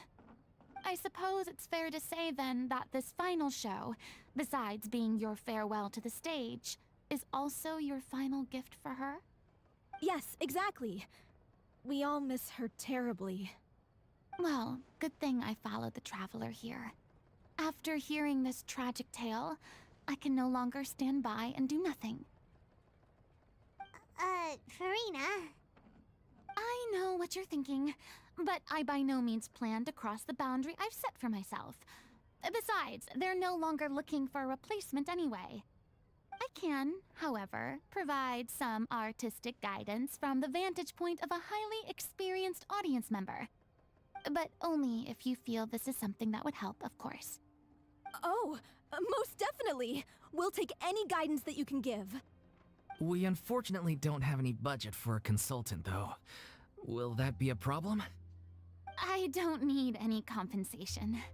All I'd ask in return, if you're willing, is that you tell me some more about the life and work of your late director.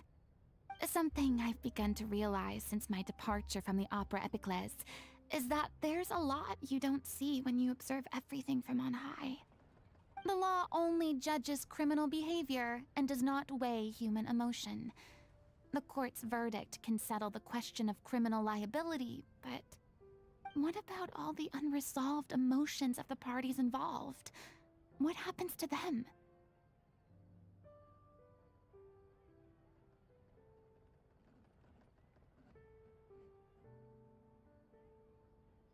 An interesting answer. But if you ask me, I think all emotion shall ultimately return home to the heart and slowly settle with the passage of time. Take, par exemple, how this troupe pines for their late director. Things such as this I have never witnessed before, and so I should like to observe, perchance to understand. Huh. Still a fan of your old dramatic monologues then, huh? You just want to get back in on the action, don't you? No. This is a completely different situation. Pearls before swine. The name's not Swine, it's Paimon! Would you be willing to join me? Come on, take a break from adventuring to listen to a story.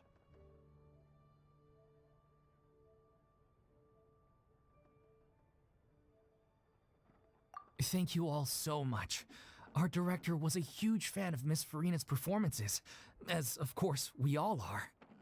All right, follow me. We'll go to our usual practice space. Please excuse the size. It's a little on the smaller side.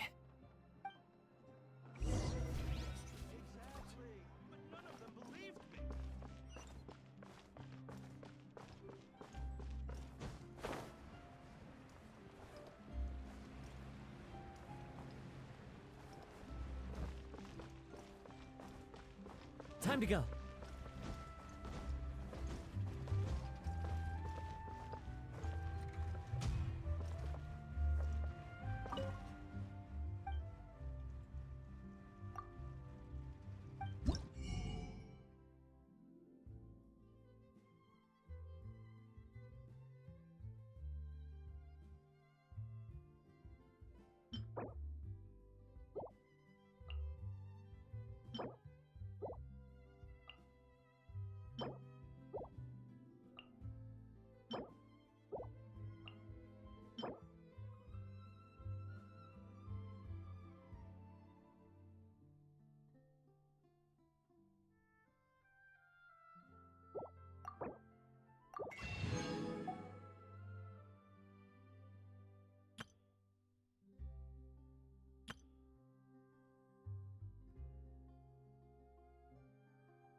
Huh? Lady Farina? What's Lady Farina doing here? Hello, all. Allow me to explain. As of today, Miss Farina will be supporting our production of The Little Oceanid in the role of artistic consultant. These two over here are the ones that made it possible. They kindly reached out to Miss Farina on our behalf. I'm sure they need no introduction. You bet! That was the trial of the century! You helped bring our director's murderer to justice. We can't thank you enough. Oh, please don't mention it. We're just here to join in on the fun. So, you were saying The Little Oceanid? Yeah, that's the name of our final show. It's an unfinished script left behind by our director. One of our greatest regrets is that she never got to complete it. So, if we can bring it to the stage and make it a successful show, we can all take some solace in that. Wait, but if it's not finished, then...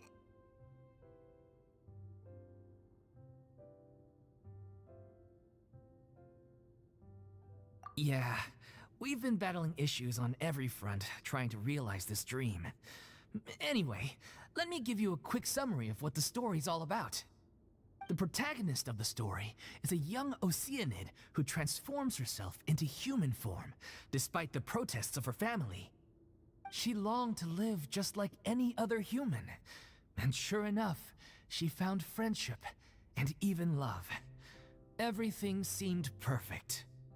But one day, her true identity was exposed, and her world came crashing down around her. So far, so good. A classic tale. What happened after that? That's one of the issues we've been trying to deal with. Unfortunately, this was as far as the director got with her script. We need a proper ending so we can bring this musical to the stage, but people have different opinions on which direction to take it in. We still haven't decided between a happy ending or a true-to-life tragedy. By true to life, you mean the director's sudden disappearance? Yeah, like they say, truth is stranger than fiction. But then there's the question of whether we really want to use the stage to pass our raw pain onto the audience. Exactly. A lot of the time, people come to watch a show just hoping for some light entertainment. We have to consider their emotional stake in this, not just our own. And one last thing. We're still waiting on confirmation from two of our main actors. The first is Paulo, who plays the protagonist's lover. He's locked himself away to focus on writing an ending for the script, but the deadline's passed and we still haven't heard from him. The other is Villemont, who plays the main antagonist. He took the director's death pretty hard. Hasn't set foot in the city since. He did write to us, promising that he'll be there for the final performance, but we haven't seen or heard from him since.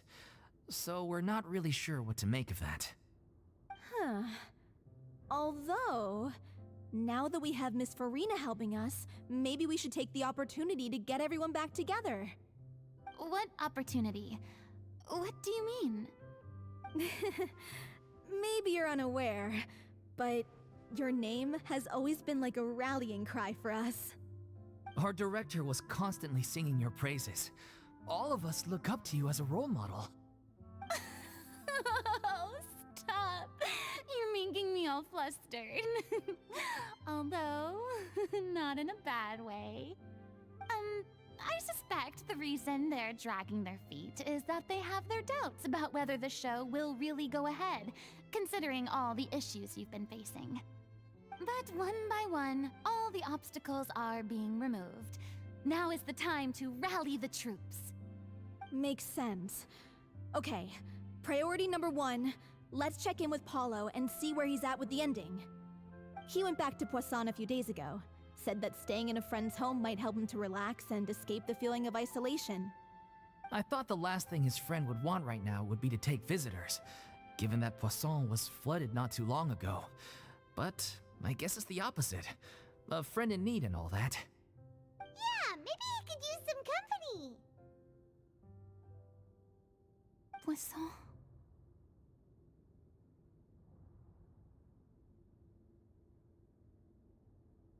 Nothing. I suppose my presence will be indispensable if we are to restore his faith in the show. So, allons-y. To Poisson!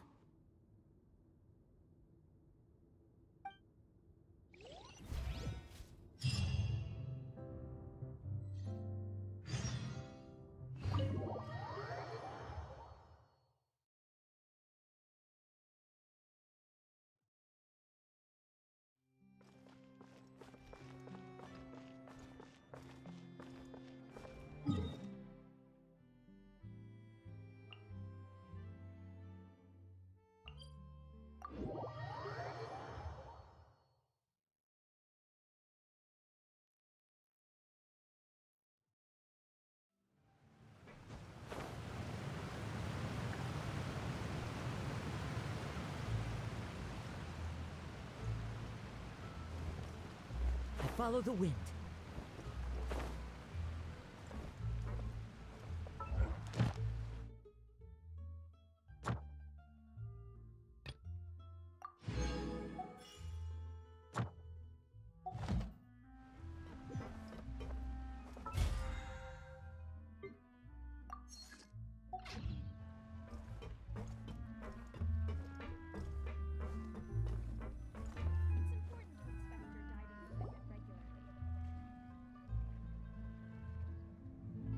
If I remember correctly, this is where he's staying. Who is it? It's me. Is the script ready? You came all the way here for that? Alright. Forget that for now. Just come on out. We've got some great news. Nice try. Look, just give me some time, okay? I'm just wrapping up this last part of the script. I'll be out once I'm done. Okay then. Looking forward to your masterpiece. So, as expected, he's missed the deadline. The ending is one of the most important parts of the show. Even once he's done, it isn't final until we've all had the chance to read through and make sure we agree on it. Someone told me they'd just seen you in Poisson. I assumed it was a case of mistaken identity, but sure enough, here you are. And Farina, too. I was wondering if we might run into her. So, you're here for Paolo? Looks like he could be a while, so feel free to take a stroll around town in the meantime. I've made all the arrangements already. Oh, it's okay. We can just wait here. Thank you for being so considerate, Miss Navia. That sounds wonderful. We'll take that stroll. Get over here, you! How oblivious are you? How are things in Poisson now? Any better? Things are on the mend, but it's a slow process. Some people may never recover from the trauma they experienced. I'm sorry to hear that. I wish there was something I could do. Please, must our conversations take such a depressing turn every time we meet?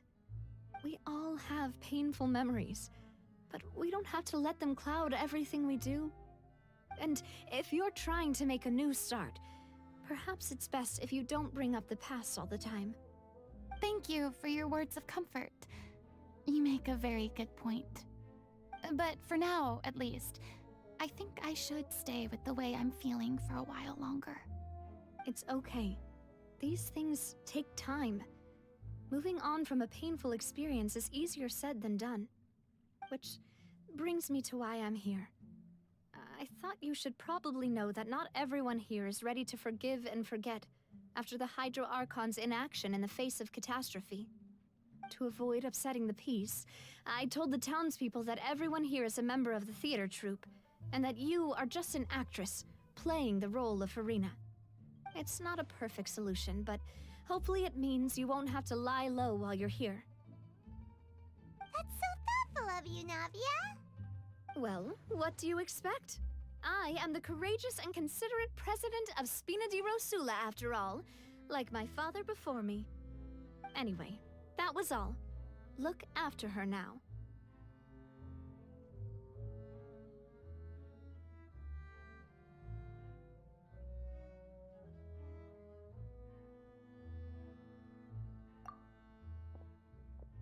Off we go then. Let's take a look up there. I don't have any friends that I can be frank and honest with, so maybe she's right. You're the closest thing to friends that I have.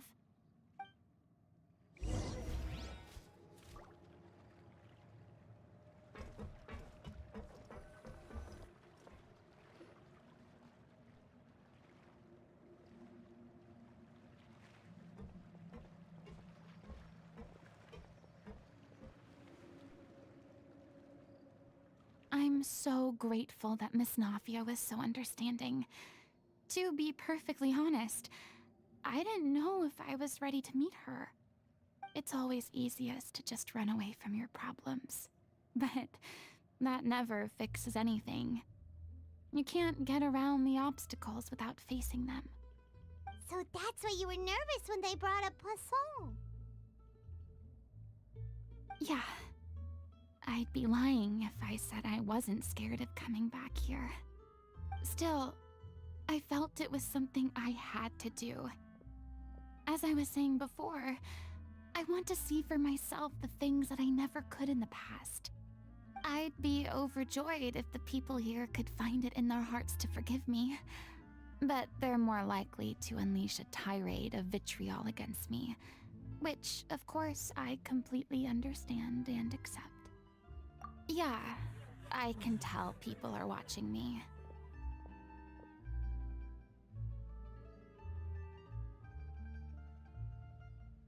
I'm sure some people here see the idea of someone coming to Poisson dressed as the Hydro Archon as extremely disrespectful. I used to be terrified of the gaze of other people. I guess I wasn't quite ready for this after all. I'm not surprised you're making yourself go through all of this.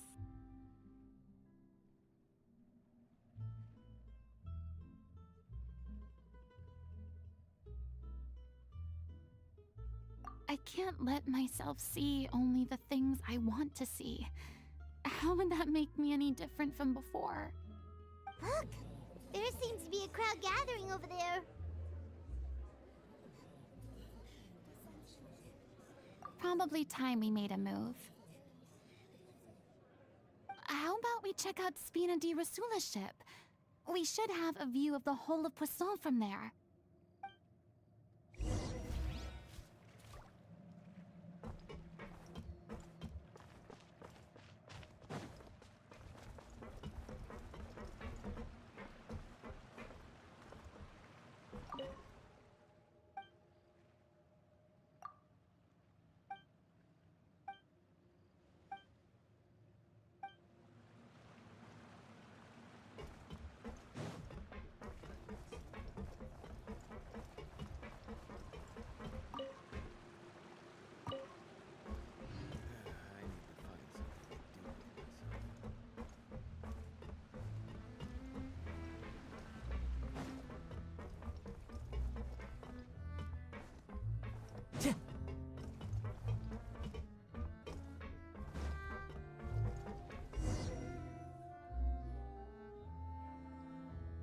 I'm sorry.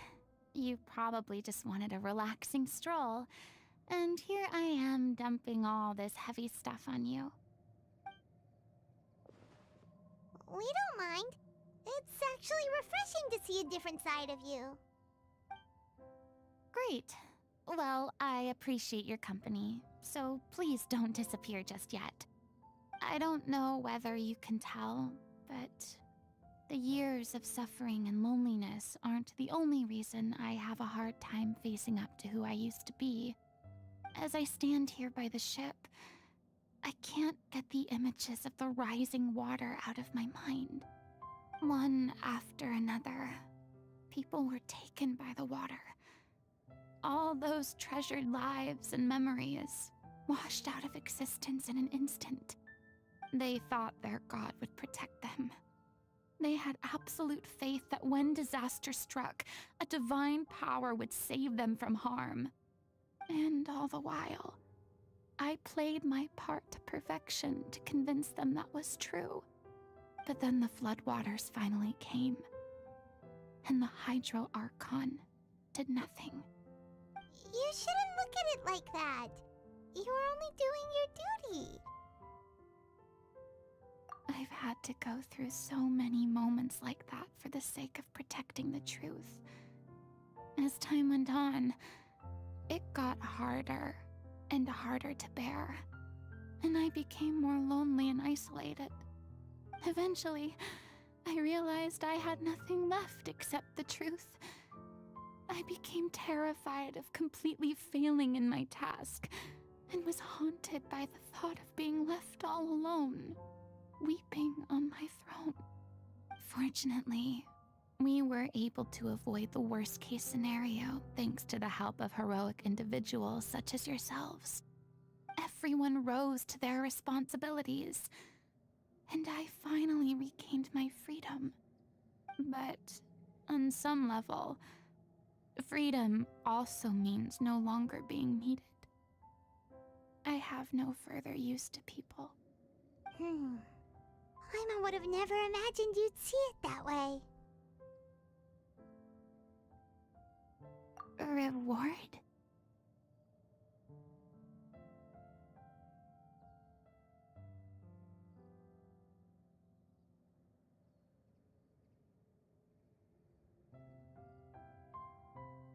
I guess so. Back then, I didn't even dare to dream about having someone to confide in. I was scared of someone recognizing me for who I truly was, and exposing the secret I swore to protect. Believe in the Farina you see on stage. She is the one you can trust. I had to keep all my feelings, all my curiosity about life to myself. No one could be allowed to know. That's what I really meant when I said I'm no good at maintaining relationships. So that's where you were coming from. Paimon totally thought you were just a bit of a diva at heart. Could you please get off my case? I don't know what's gotten into you today. I'm making an effort here. You could at least try to do the same.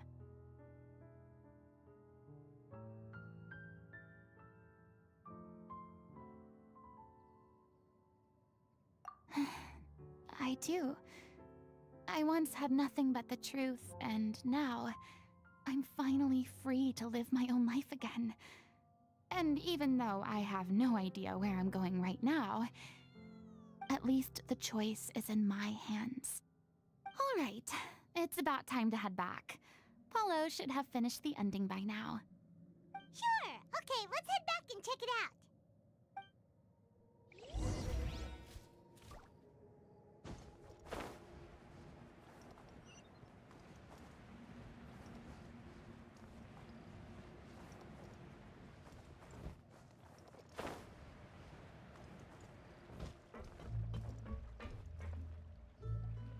Didn't you say you needed to watch what you eat?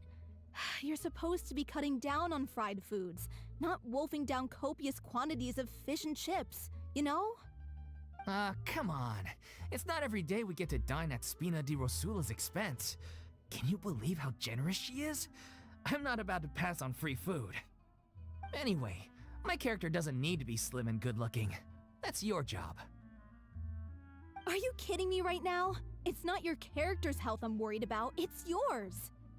I've spent my whole life battling the effects of ill health, and it kills me to watch you willingly ruin yours by filling yourself up with junk all the time. Oh no, looks like they're arguing again.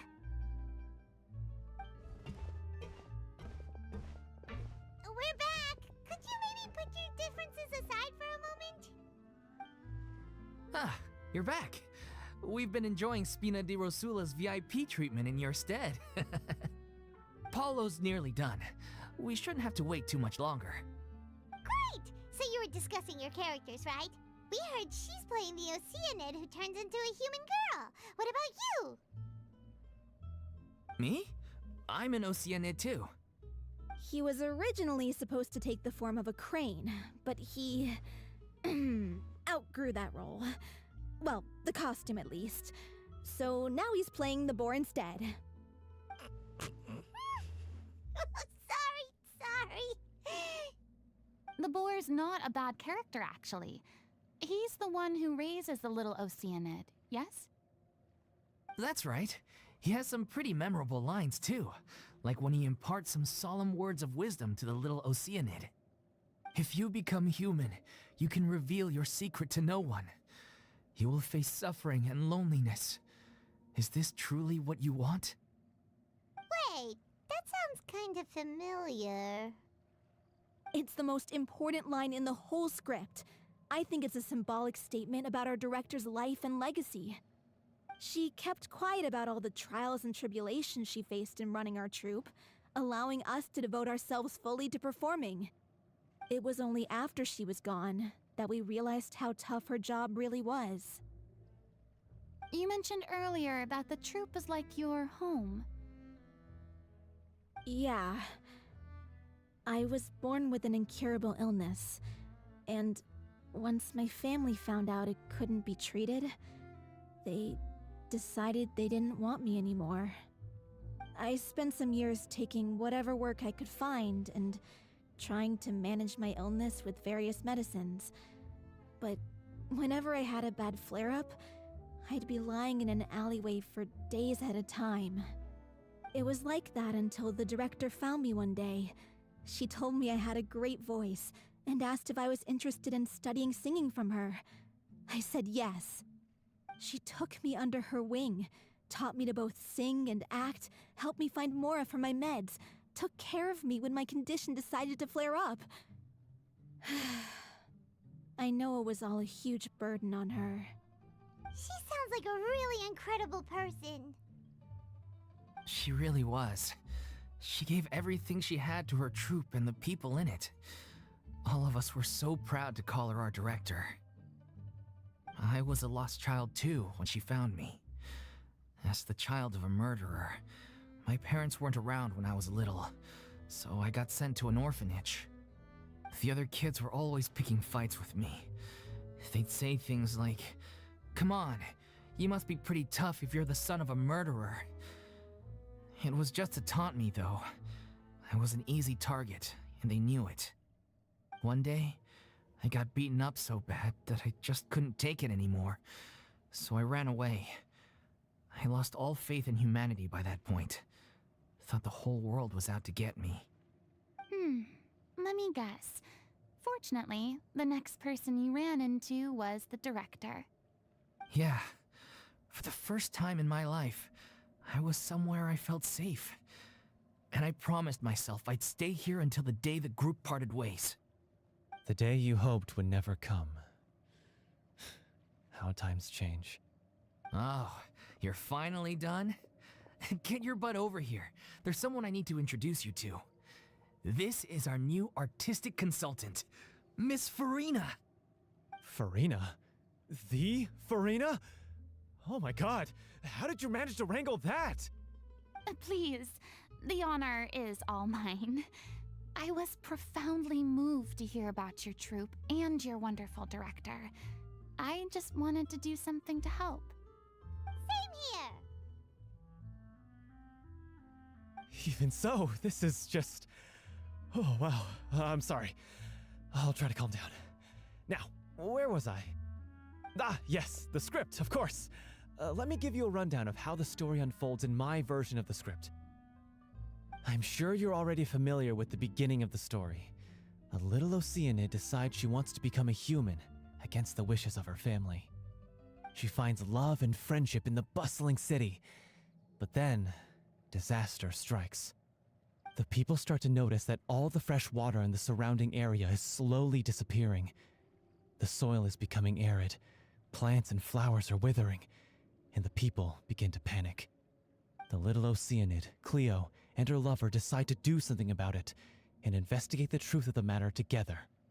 In the end, they discover that all the waste and pollution created by humans over the years has caused the fresh water to flee the land, as if driven by a consciousness of its own. Consciousness? You mean the water is sentient? Water as a conscious entity. There's actually quite a few stories that explore this theme. Since the little Oceanid is a water spirit, she immediately understands how the water is feeling. She then tells her lover about her true identity, as well as the truth behind the crisis. Her lover accepts her for who she is, and works with her to find a way to bring the water back. However, unbeknownst to them, there were some people eavesdropping when she revealed her secret. The little Oceanid is accused of being directly responsible for driving the water away, and faces the greatest dilemma of her life. And then? In the end, she makes the brave decision to sacrifice herself to save her lover, and the rest of humanity. Huh? But didn't they all treat Cleo like a villain? Why would she want to save them after that? Well, she mainly wanted to save her lover, plus everyone who'd stood up for her. Through her love for her human partner, she was able to find an even greater love, one that extended to all of humanity. Surely the biggest strength of Cleo's character. There's actually something else that bothers me. You know the protagonist is supposed to represent the director, right? And she never had the chance to become a hero in our world. If we're serious about dedicating this show to her memory, we should make the ending as true to life as possible. What about if the little Oceanid is hounded to death by people who hate her, her lover makes sure her secret never gets out, and humanity continues down the path to extinction? That sounds like too cruel of an ending to me. And perhaps a little irresponsible to present to the audience. That ending would be a perfect mirror to Director Aureli's death, both arbitrary and meaningless. On the day when she went missing, Director Aureli had instructed us all, somewhat out of the blue, to leave the Court of Fontaine and wait for her outside the city. We waited and waited at the rendezvous point, but she never came. By the time we returned to the city, she disappeared without a trace. We looked for her. The Gardamex looked for her, but she was nowhere to be found. Increasingly, all the signs seemed to point to her being the latest victim in the serial disappearances case. The director was the kindest soul in the world, yet she was senselessly sacrificed for the sake of a so-called experiment by someone who had nothing to do with her at all. But doesn't the way she suddenly told you to leave the city suggest that maybe she had some sense of what was about to happen? It almost seems as if she was moving you to safety. I've been trying to follow up on that ever since, but all my efforts so far have turned up nothing. Villemont might know something, but he won't open up to me. Villemont? The one who's playing the role of the villain? Yeah. He's been overwhelmed by grief. I think the director's death hit him hardest of all. Grief? Guilt, more like. Also, I have a hard time imagining that anyone took it harder than me. Because, well, speaking of the play being true to life, I was deeply, madly in love with Aureli. What? You kept that one quiet. It's time to be upfront with you all. No more keeping secrets from each other. We'll never be able to agree on the ending if we can't be honest about how we feel. I did tell her how I felt once, but she turned me down pretty much straight away. She said that we were all like brothers and sisters to her, and she'd never considered us as potential romantic partners. Not that it came as a shock or anything. It was what I was expecting to hear. So I told her I'd always be there for the troupe, and I'd always be there for her. I said, maybe one day in the future, when everyone's settled into their own lives and on the up and up, and managing the troupe no longer required her constant attention, well, maybe then she could reconsider what she really wanted in her life. And now, that day will never come. Oh, Paulo. So if I'm the one writing this ending, then I'm gonna make sure it does right by Aureli. I won't let anyone get in the way of that. In that case, you have to straighten things out with Villemont once and for all, face to face. We've all had our differences of opinion over the ending, but those two have never seen eye to eye on anything. One of them has to compromise if we're ever going to reach a final decision. Well, if that's where we're at, looks like it's time to go visit Villemont. Are you ready to face the truth? Honestly, I'm slightly terrified. But for the sake of our final performance, I'll do whatever it takes. Funny you should ask, though. You really do get what I'm going through right now. I certainly do. Come on, everyone. Allons-y!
Into the wind. Illusion shattered.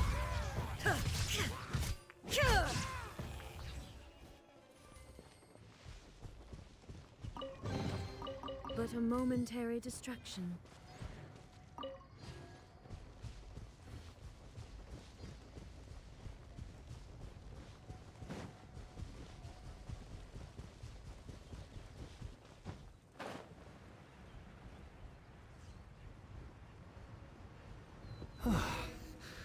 This is tough going.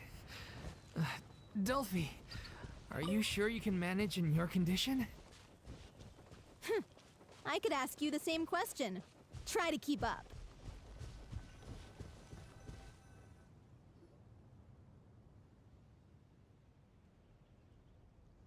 Ugh, as if this journey wasn't tough enough already without a roadblock. Don't worry, we should all be fine with the traveler here. We don't need to take a detour. Wait, why are you all looking at me? You're not seriously expecting me to fight, are you? We're just curious, that's all. I don't think anyone's ever seen Farina in a fight before. Yeah, but don't you remember why? The Hydro Archon willingly gave up all her power so it could be converted into Indemnitium. Miss Farina said so herself. Precisely! And I'm not even the Hydro Archon anymore, so all my power is gone anyway. As much as it pains me, unfortunately, I should just stay put. I'm more like a damsel in distress more than anything. That sounded so smug. Ugh, secondhand embarrassment is unbearable.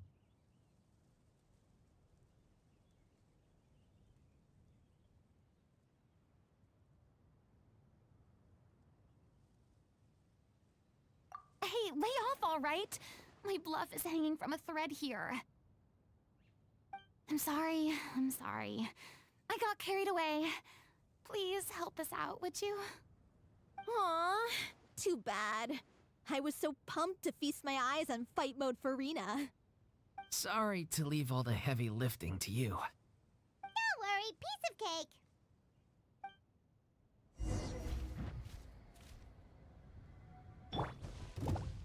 There is no escape. The wind knows me. Fallen leaves, adorn my night! Now you shall perish.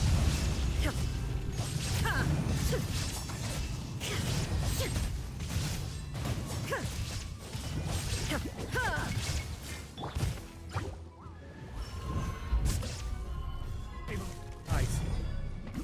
I will have order. Into the wind. Shine down. Bravo! Good show! You certainly live up to your reputation. Yeah, thank you. Anyway, the path is cleared now, so onwards and upwards.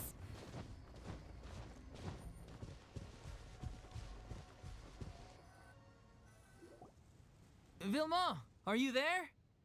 Huh? Oh, it's you guys. Wait, what's Lady Farina doing here? I can explain. We've been rounding up the whole troop. We now have everyone except you.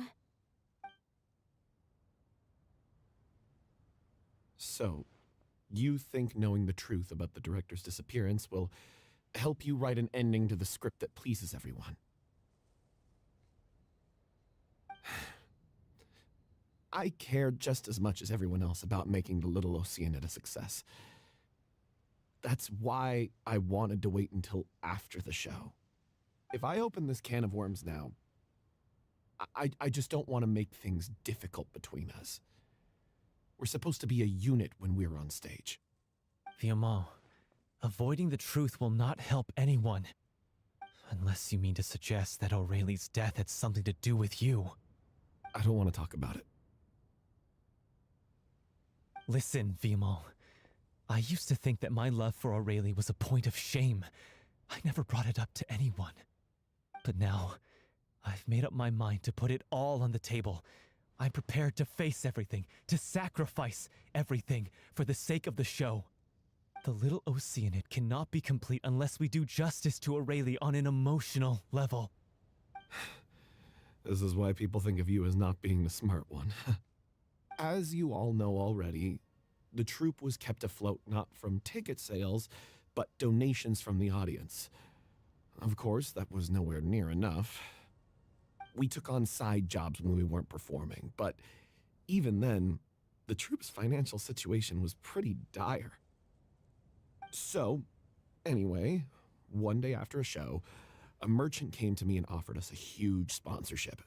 In return, we just had to provide the audience with their drinks during performances. It seemed like a win-win, so I said yes to it on the spot without consulting the director.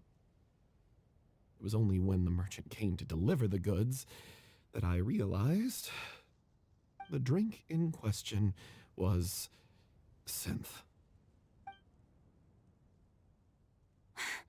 Isn't that the drink peddled by the culprit behind the serial disappearances case?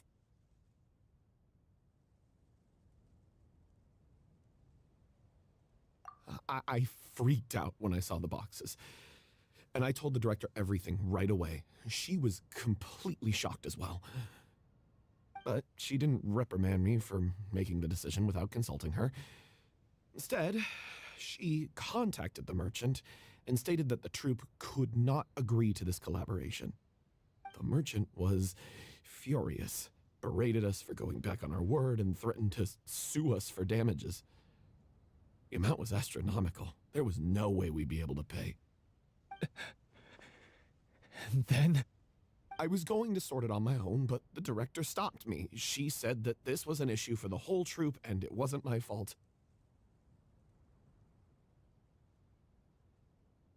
But things only got worse from there. The synth merchant just wouldn't let up, and then suddenly the director told us all to leave the city one day. I knew then that things must have reached a boiling point. I admit this whole thing was my mistake. I didn't dare to tell any of you the truth back then, and after the director disappeared, I was even more afraid to say anything.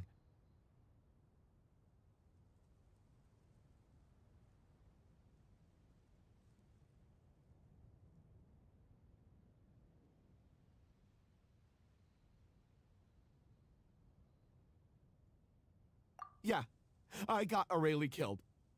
There, I said it. Happy now? Hey, don't say that. You traitor!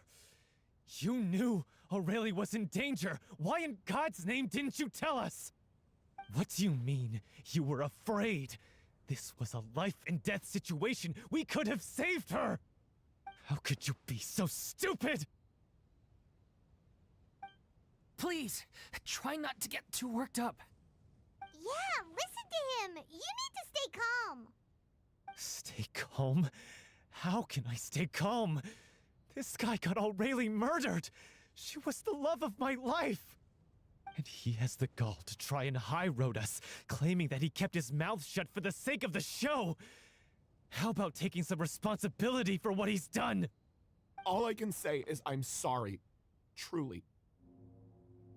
I wanted to apologize to everyone in the troupe, but that won't bring back the director. What good is my apology now? I'm just a coward who made an awful, terrible mistake that I can never take back. Beat me up if you want. Kill me if you prefer. It's what I deserve. End my life so I can meet the director and apologize to her in person. Get out of my sight. Go, get lost. I don't ever want to see your face again. That's enough! You've screamed and shouted at each other for long enough. Now pipe down, both of you! Can you stop conflating the show on stage with your real-life relationships in the troupe? You keep saying that you want to use this final performance to pay tribute to your director and celebrate her life.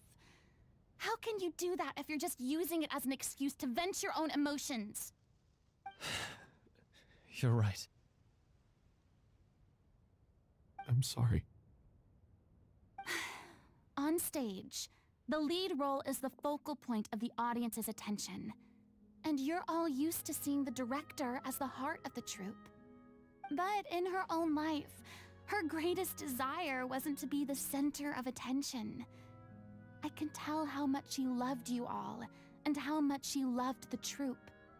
What she wanted was to build a warm home for all of her brothers and sisters, to shield you all from the storms that rage in the world outside. That's how you should remember her, and that's what you should be celebrating. I understand why you're trying to make her the hero of the story, but isn't she your hero already? After everything she did for you? Yeah.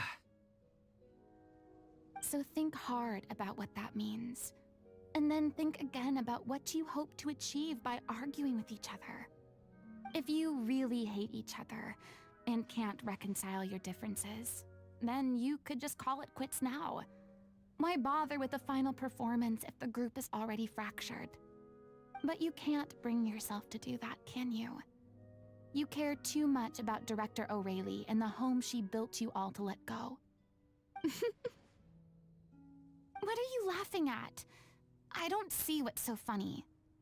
Sorry, I didn't mean it that way. It's just that, for a moment there, it felt like our director was back with us again. If she'd seen Paulo and Vilmont at each other's throats like that, she would have scolded them exactly like you did, in that same stern voice. Really? But she sounded like such a gentle person. Of course she was. Even her harshest lectures came from a place of kindness, and it showed. She really was a truly outstanding person. What you said, it really puts everything into perspective. I'm truly sorry. I really meant for this to be a genuine apology, but I ended up making it all about me and my self-pity. It's all right. Let's save all this for after the performance. So, the ending. What are we gonna do about it? Clearly, everyone needs to take a step back for now and reflect on what really matters. When emotions are running high, things get lost in the fray. The end of the story needs to focus back on O'Reilly herself. She's the true star of the show. What do you mean? The Traveler is right. You once investigated that underwater synth base and recovered items belonging to the victims. If you could find anything that O'Reilly left behind, perhaps we can get a better sense of what she went through in her final days. You really think that's possible? I trust that nobody would object to the ending of the story being based on O'Reilly's true feelings. No. Well, we'll leave this in your capable hands. Come, let's pay a visit to the Palais Mermonia. The rest of you, head back to the rehearsal location for now, and wait for our good news.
You want to review some recovered items connected to victims of the serial disappearances case?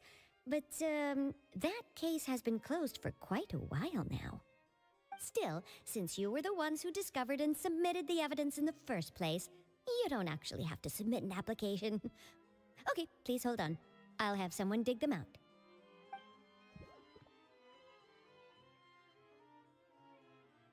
So, this is all O'Reilly left behind. Just whatever she was carrying on her person and this tattered old notebook. Hey! It's full of script lines! And sketches too! Looks like they show where the different props should be placed on stage. Let me take a look. Maybe there's something in here from after she was kidnapped. Aha! I found something. To whoever discovers this diary. Let's see. Looks like she kept a detailed record of her captor's actions. She even mentions the truth behind the experiments on dissolving young women. If we'd had the chance to examine this notebook carefully back then, it would have been a conclusive piece of evidence proving Vacher's guilt. Vacher took so many lives. It's still so unthinkable how many victims he had. I guess O'Reilly must have written all of this down in the hope that her records would one day be of use to investigators. Wait, it cuts off. Her handwriting here gets patchier and more illegible by the line. She probably didn't have much strength left. Her final words are... I'll let you read them for yourselves.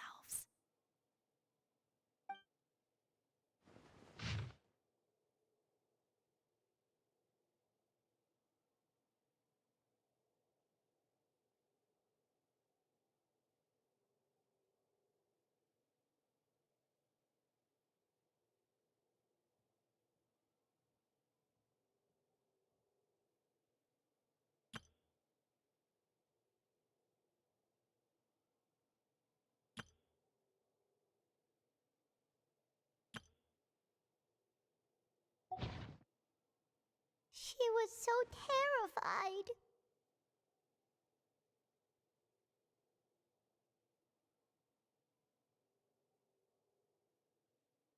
She may have been a mighty hero in the eyes of her troop, but at the end of the day, she was only human.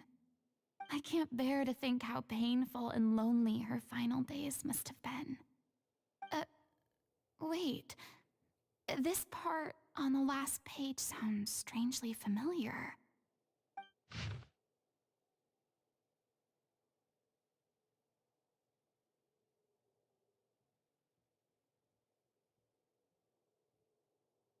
If you become human, you can reveal your secret to no one. You will face suffering and loneliness. Is this truly what you want? Isn't that the most important line in the Little Oceanid? Because I am an older sister to them. Oh. So she didn't regret her decision, even as she sat in silence, waiting for death to come. I'm sure this is what the troupe would have hoped to hear as well. She had their utmost trust, admiration, and love, and she truly deserved it. Let's go. It's time for them to learn Director O'Reilly's final thoughts.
She deserves a hero's farewell. If that's the only way to convey to the audience the courage and selflessness that she showed in the face of death, then it's a meaningful way to end this. Even in the last moments of her life, she was still leaving a trail for others to follow. She did her best to protect as many people as possible, even if it meant sacrificing herself. We know what choice our little Oceanid would have made now. I don't think any more discussion is necessary. Well, Vilmont, if we put the past aside for now, do you think you can bring yourself to go ahead with the show? I will channel all my regret and put it into my performance, to make this a show worthy of our director. I won't ask for your forgiveness, and you don't need to worry about my feelings. This final farewell show should be about Director Aurelie and her alone. Then it seems like we've reached a consensus. I have a feeling that this will turn out to be the most mesmerizing performance of your lives. Really? How can you be so sure when you've never even seen them perform before? Don't underestimate my experience. After watching a countless number of musicals, I've learned one important thing. If you want to move the audience with your music, you must fully commit and immerse yourself in your role, pouring all your emotion into your performance. And aren't human emotions, love, hate, regret, and hope, just the most mesmerizing things in this world? I don't believe anybody could be more committed to bringing this story to life on the stage than they are now. Thank you for the vote of confidence, Miss Farina. And thank you for supporting us through all this. Then, let's not delay things any longer. We need to discuss the details of the ending and get it nailed down once and for all. Actually, before that, I'd like to make a proposal. During the curtain call, please allow me to use the director's name instead of my own. Huh? But then... After all, this role was originally meant to be played by the director. I'm just filling in for her. Besides, a role commemorating her life should be associated with her name. Well, if you're sure you're okay with that, I have no objection to it.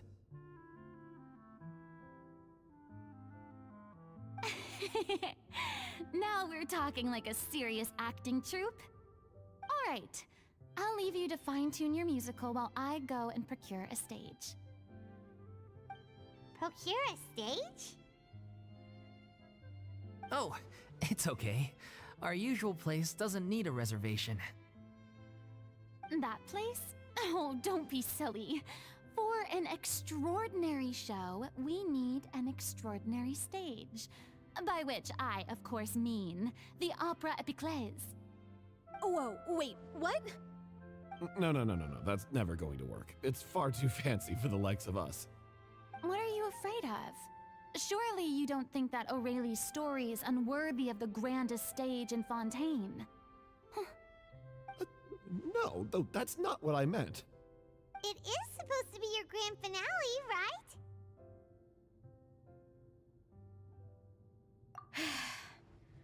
I have no problem with it then. How about the rest of you?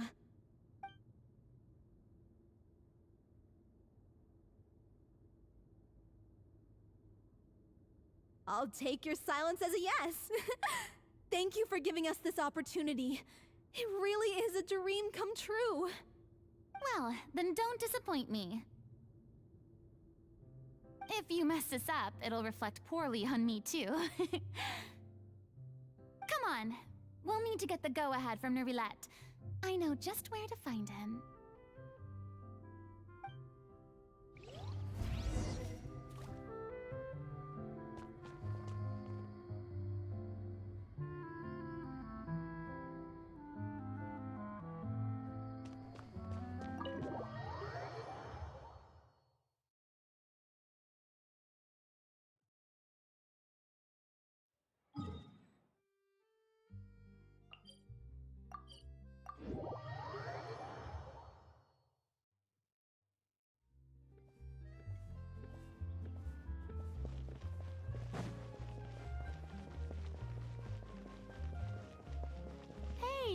Look at that!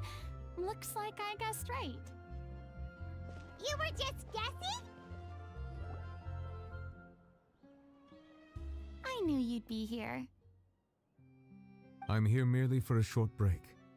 It has been a while, Miss Farina. And you too, Traveler in Paimon. What might I assist you with today? I would like to book the Opera Epiclese for an event. You see... I understand. The process for booking the Opera Epiclese is complex and can be somewhat cumbersome. But given that the request is coming from the three of you, I see no reason to make things unduly difficult. The story of the Little Oceanid is most fascinating. I'm looking forward to seeing it performed on stage. I will say, however, that I am surprised to see your passion for the performing arts rekindled after all that has happened. Huh? What do you mean? Do I look excited? Yes, and this is the first time that I've seen you like this since your departure from deityhood. At first, I just felt bad about rejecting them, so I wanted to learn a little bit more about their situation. But one thing led to another, and... well, here we are.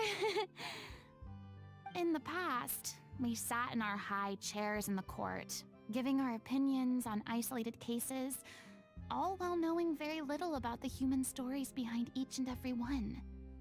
Maybe it's because I finally become an ordinary person and gained my freedom, but I've developed a great sense of curiosity about their lives. I am truly delighted to see you find a new lease on life. Now that you've regained some confidence, have you had any thoughts regarding a return to the stage? Why would you suddenly ask a question like that? Well, if the Little Oceanid turns out to be a great success, it will no doubt become a classic. Many theater companies are certain to add it to their repertoire. The experiences and decisions of the protagonist Cleo are all modeled after your own. Naturally, this makes you eminently suited to playing the leading role. It would truly be a shame if you did not take this opportunity to allow audiences to enjoy your outstanding acting talents once more. Haven't I already made myself clear? I won't act or perform in any role ever again.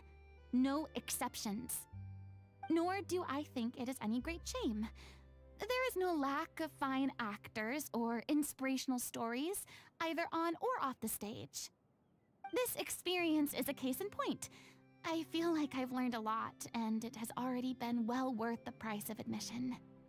I must admit, though, I'm a little envious. They're quite fortunate to be able to bid farewell to their past in such a magnificent manner. I see. Well, I'm glad to learn that you have found a role to play that you enjoy, be it on the stage or not. I sincerely hope the show will serve as the grandest of finales. I will have my staff book the date and mail the relevant paperwork to the troupe once the details are confirmed. Thanks, Nervalette. You are very welcome.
Good news, everyone!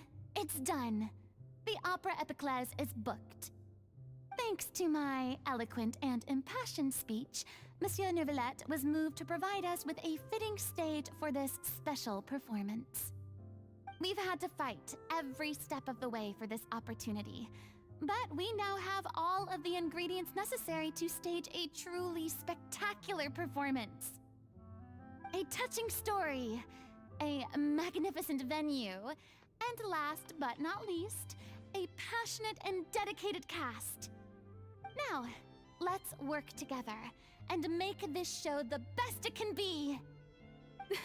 This is truly wonderful. The sooner we can finalize the ending, the more time we'll have to rehearse. Fiamma and I just went over some parts of the script and tweaked a few things. I think it's really going to resonate with the audience now. Wow, you two had a constructive conversation? That's great! Oh, communication is vital to any good performance. Look at us. We've come so far. I never could have pictured this scene a few days ago. It's amazing! Even though Farina's still being a bit of a drama queen about it all, she's really fired everyone up! Please feel free to give us any comments or suggestions you have. We really value your input. Hey, Loic, get over here. Time to practice the opening number.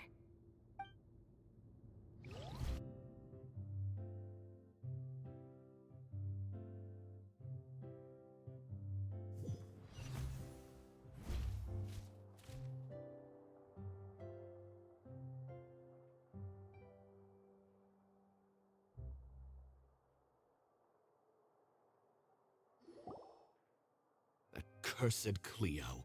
She stole the waters of life from us. She's a fraud, and she must pay for her crimes. This has nothing to do with her. The ignorance and hatred of our people is to blame. How can we hope to win back the water's favor if we don't change our ways? This guy could be useful. Take him hostage. If Cleo wants him back, she'll have to show herself. Leave this place, O little Oceanid, and never, ever look back!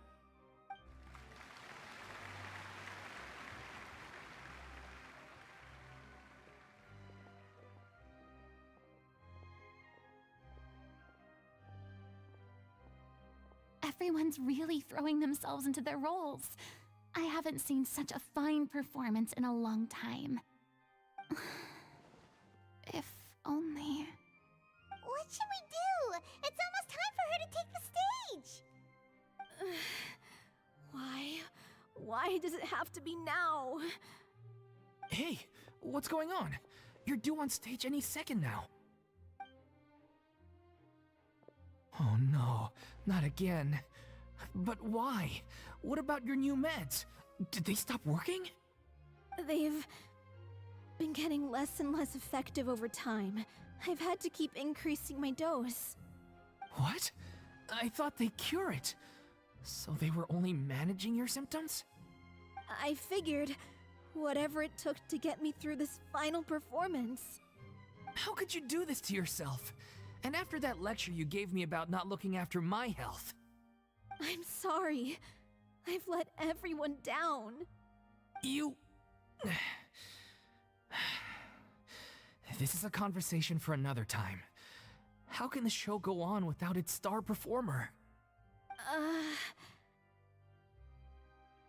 Miss Farina, I'd like to make a request of you. Say no more. If you're sick, you need to rest. I know what you're going to ask. Loic, your character has no more scenes, correct? Oh, yeah. I think my scenes are all done. Although, I do have one more line. But I guess another guy in the troupe with a similar voice register could take it. Why? Please take Delphi back to her place to rest. I'll sing the finale.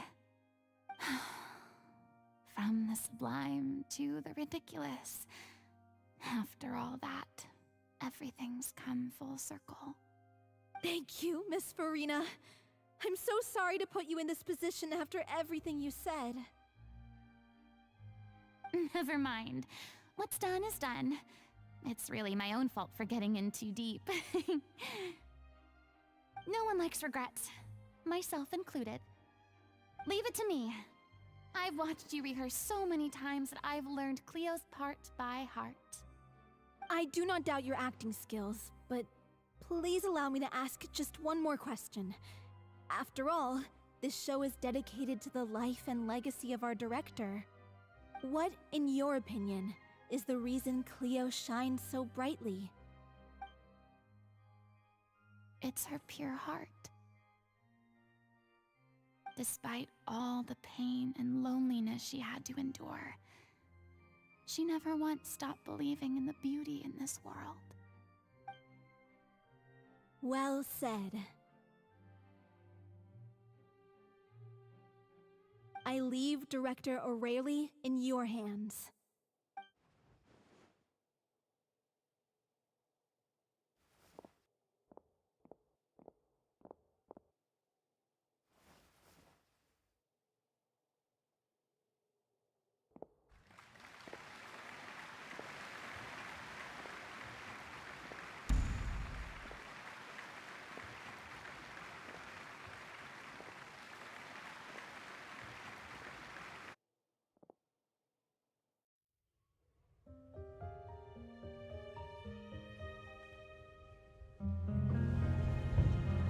Is she here yet? Let's get here! She's not coming! You're wrong. She's here.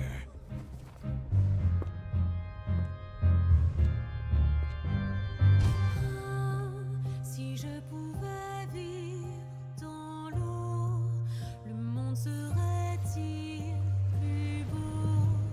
Me pardonneras-tu, ô chère mère? L'eau dans son courant fait danser nos vies, et la cité elle est nourrie, ainsi que toi, mon doux amour. But what about your wish? My wish.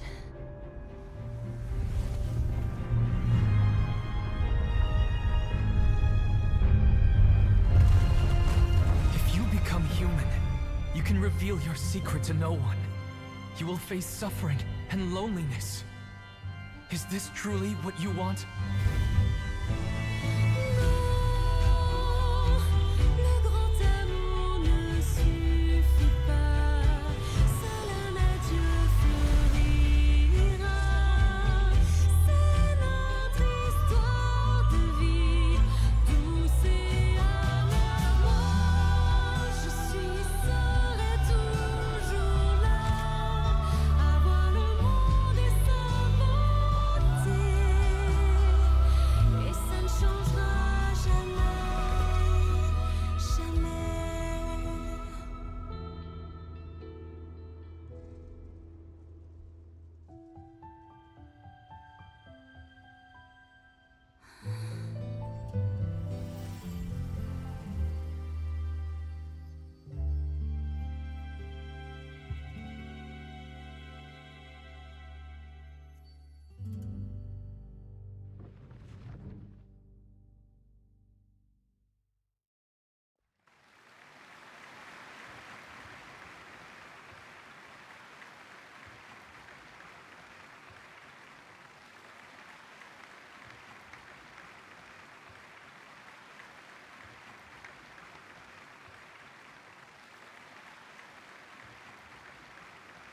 Is it just me? Or was that Lady Farina on the stage just now? She hasn't been seen for a while now, and she just appears out of nowhere? Gotta say, though, her acting skills are as superb as ever. The little Oceanid, Cleo, played by Aurélie Fumont.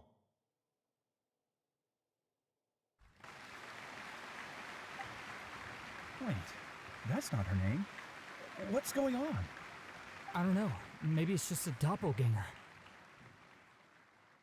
I've spent a lot of time out of the spotlight, and they didn't use my name during the curtain call either. Hopefully, not too many people recognized me. It's too bad that I had to break the one clear rule I'd managed to make for myself, even if I had no choice. Still, I have to admit that, despite everything, it felt good to be back on the stage again. Finally, we would like to give a special thanks to our artistic consultant and event coordinator, Miss Farina. Hey, that's not what we agreed on. Oh, so it was Farina after all. She's back. Honestly, what is he doing? He should have run that by me first. All right, calm down. Don't be mad. This was a group decision. We just didn't want your contributions to go unacknowledged. After all, it's been the rule in Fontaine since ancient times that everyone's work, visible or invisible, is equally deserving of recognition. Yes, I know the rule, but it should still be applied on a case-by-case basis. I wasn't ready for this yet. It's no big deal. What's the worst that could happen? Oh, yeah? Well, since you think it's so easy, you can sign them for me. This is a great chat and all, but can we talk about that crazy thing that happened during the show? It nearly gave Paimon a heart attack. Paimon flew over to where she was supposed to be and was about to drop the prop vision, and then suddenly, a real one popped out of thin air! Oh, that. I've got no idea what happened there either. But hey, it worked pretty well, didn't it? I'll bet the audience has never seen such a realistic prop. Wait, what about Dolphy? I wonder how she's doing. Oh, let's go check on her as soon as we finish clearing the stage. Yes. Plus, she'll definitely want to hear how the end of the show went. If nothing else, we can safely say that we accomplished what we set out to do.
Illusion shattered!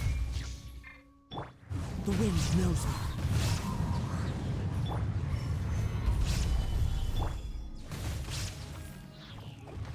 There is no escape!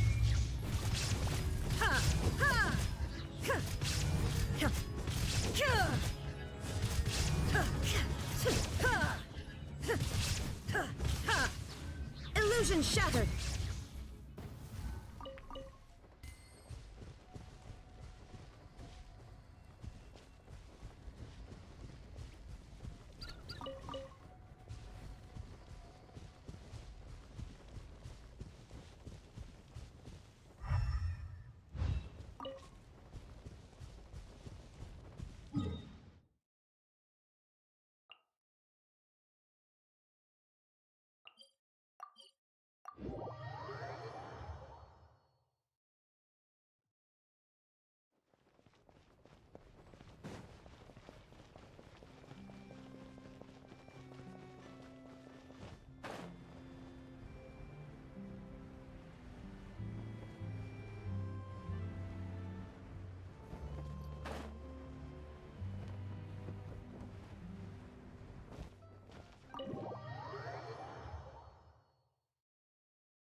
Ah, you're back.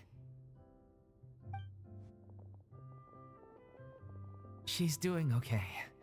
Her condition stabilized after taking some of her original medication. From experience, though, I'd say she still needs a few more days of rest. How did the performance go?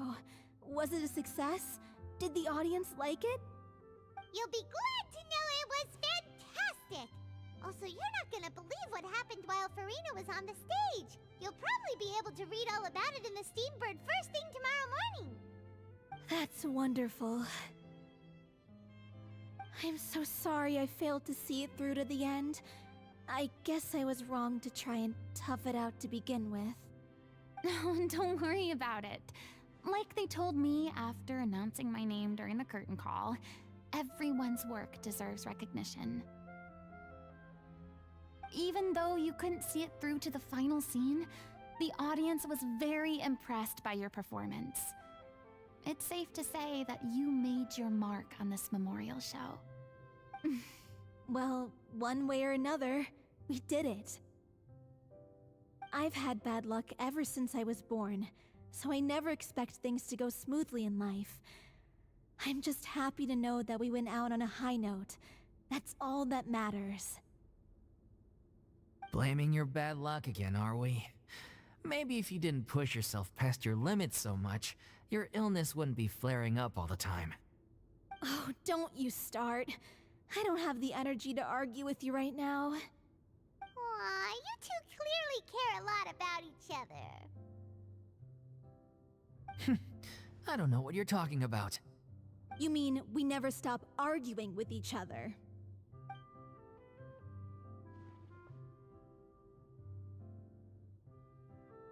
So, any plans for the next step?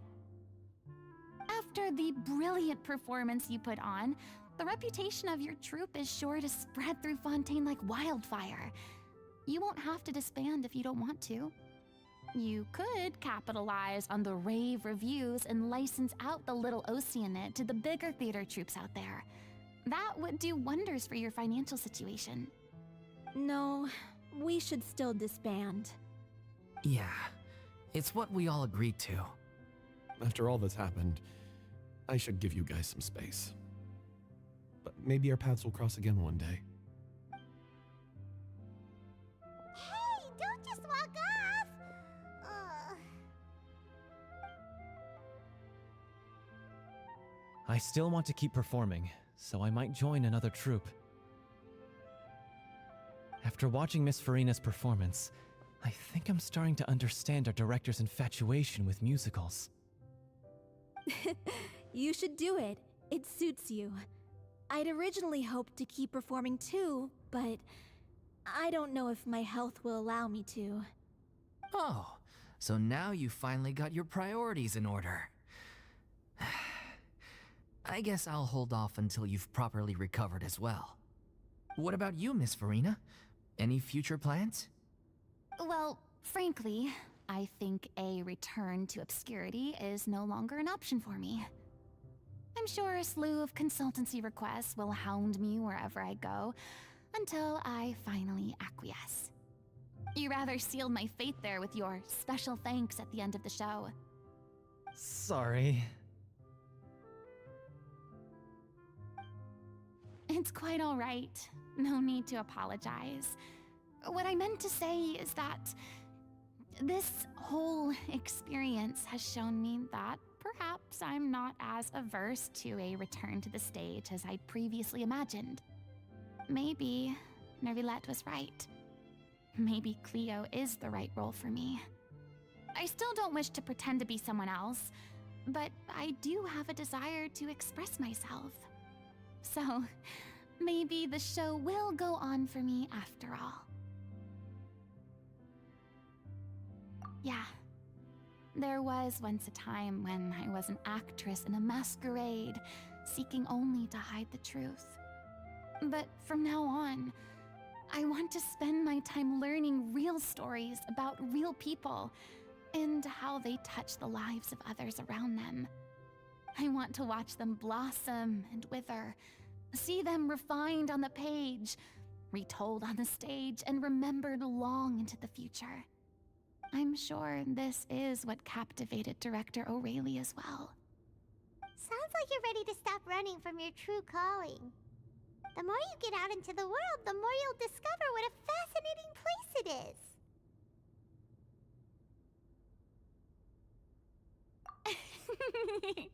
Then it's a deal. If a vision is a gift from the gods, then I should do my best to honor it.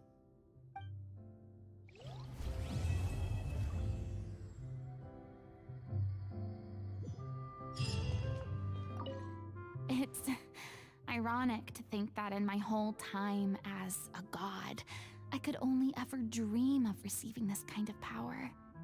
And now that the gods have given me their blessing, it actually feels more like I'm finally able to take my fate in my own hands. Is that how humans feel about it as well?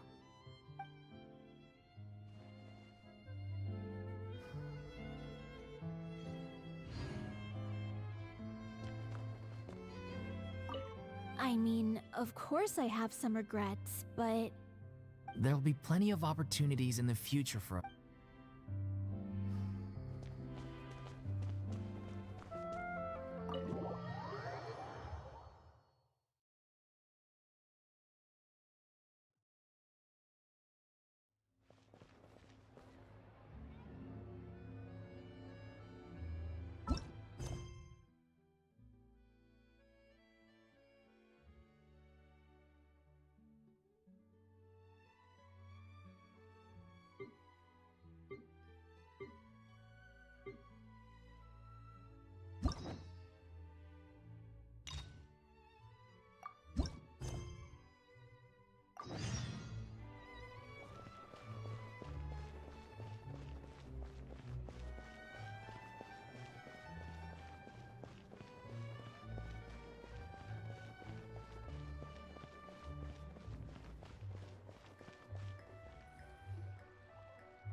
Well, if it isn't my dear partners.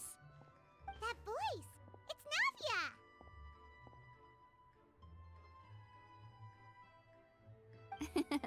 I didn't expect to run into you guys here today. Are you headed somewhere? How about you, Navia? Are you still busy rebuilding Poisson?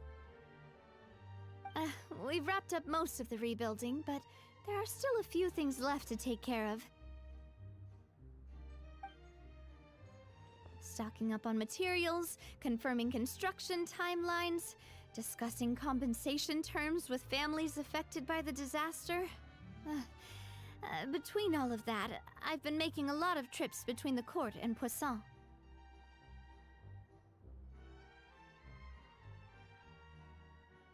Well, though the victims have received relief payments from the court, in my opinion, as the administrators of Poisson, Spina di Rosula should take some responsibility as well. Our financial situation right now isn't the best, so all we've been doing is signing agreements for the damages to be repaid at a later date. Though just pieces of paper now, they demonstrate our commitment. They're necessary to restore the people's faith in us. Oh, spoken like a true president. You're a really responsible leader. That must be taking up most of your time, though, right? Oh, you bet. Between that and all the other errands I have to run at the court, I'm always forgetting one thing or another. So before I came over this time, I took a page from Melusa's book and decided to make a list of everything. This way. And then, since Melus loved using shorthand, I decided to also follow his example and come up with some shorthand of my own. But after running a few errands in the city, I'm kind of struggling to even read my own handwriting anymore. That does sound like you, all right. So what kind of shorthand did you use? Oh, wanna take a look? Let Paimon see! Wait, there's nothing here but a bunch of weird symbols. This looks like a piece of kelp wrapped around a stick. And this other one, is it supposed to be a boar in a box? The first one has to do with confirming the final payment amount for the fishermen, while the second one is a reminder to try the new burger that just hit the market. Okay, Paimon can definitely see how you might forget what each of these mean.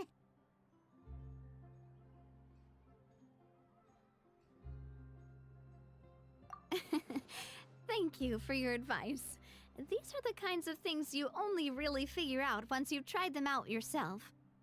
I thought that as long as I understood my shorthand when I came up with it, I'd be sure to remember the symbols when I looked at them later. Unfortunately, I've definitely proven myself wrong. Well, now you know for next time. Anyway, I should have already taken care of most of the things on the list. There are still a few symbols that I can't decipher, but I don't think they're anything too super important. Worst comes to worst, I'll just make another trip. Ah, so you're going to head back now? Yep, that's the plan. Oh, actually, since we talked about... You said you don't have any plans, right? So we can just catch a boat and head over. It's a bit sudden, but Paimon doesn't see why not. What do you think, Traveler?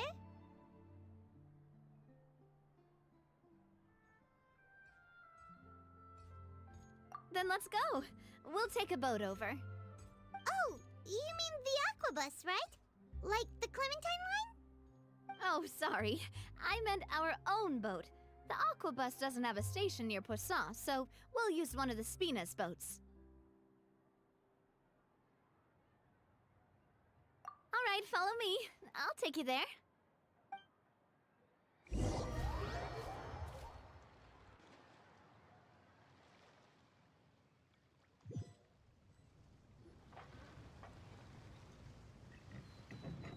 The engineer is still doing a few routine safety checks. We can head out as soon as we get the green light. So, Paimon has always wanted to ask. The 3 Aquabus lines are all named after people in your family, right? Yeah, that's right. Callus and Navia are so... If you provided the Mora to build the lines, then why isn't there even a dedicated line to Poisson? Spina di Rosula built all the lines, yet you still have to take a special boat just to go home. Paimon doesn't get it. Well, what I heard is that most of our businesses don't actually use Poisson as a hub, so there was no real reason to build a line straight to Poisson. You are right that it is a bit strange, though. If you've already committed to build 3 lines, why not just add a 4th? Yeah, that's what Paimon's saying. The Aquabus is so convenient, it's really a huge shame. Well, it is what it is. You know what my father was like. Even I often struggled to figure out what was going on in his head.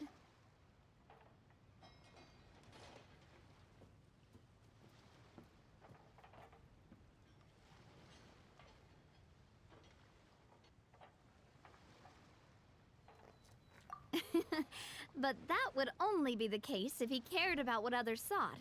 My father was always really stubborn. Once he made up his mind, good luck getting him to change it. From what I've heard, the rights of all the other members of the Spina only went as far as giving him advice or suggestions, and no farther. That included my mother, too. Huh. Well, that explains why you weren't on the greatest of terms with him. Yeah, because I wouldn't just let him keep getting his way. He was just... not very agreeable. Boss, the boat's ready. We can head out. All right, then let's head out.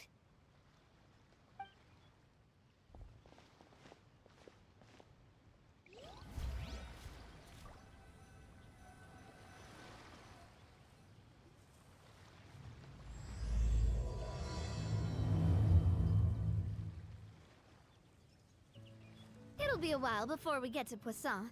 Let's keep talking. Navia, what was your mother like as a person? Oh, Paimon, sorry. She totally forgot that you mentioned before that she passed away during childbirth, so you probably don't remember her at all. That's all right. I've heard many stories about her from the rest of the Spina. They've always said that they were sure we would have gotten along famously. While my papa was stiff like a board, my mother was supposedly super cheerful and funny. Their complementary personalities allowed them to make up for each other's flaws.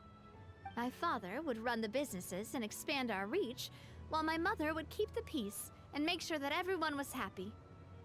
Their work made sure that the Spina could grow and thrive.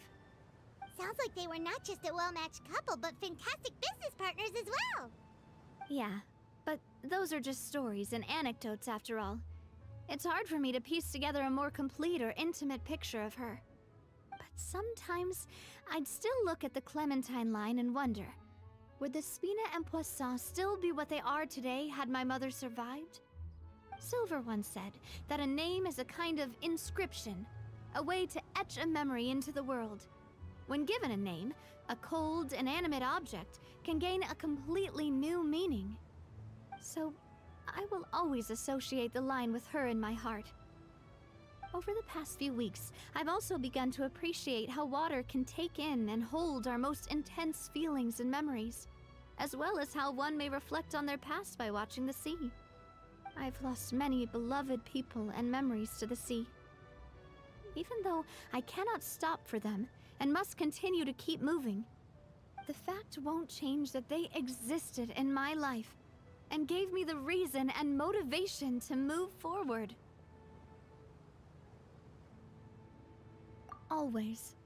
But no matter what, we can't change the past. But I tell myself that I need to keep looking towards the future. Everyone, even my parents, have already overcome so many obstacles. Besides, I'm the president of Spina di Rosula. I've got to keep my chin up.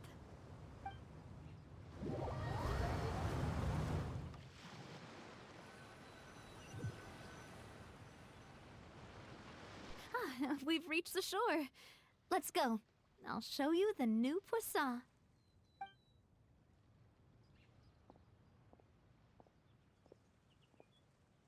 Navia, do you think she's doing all right?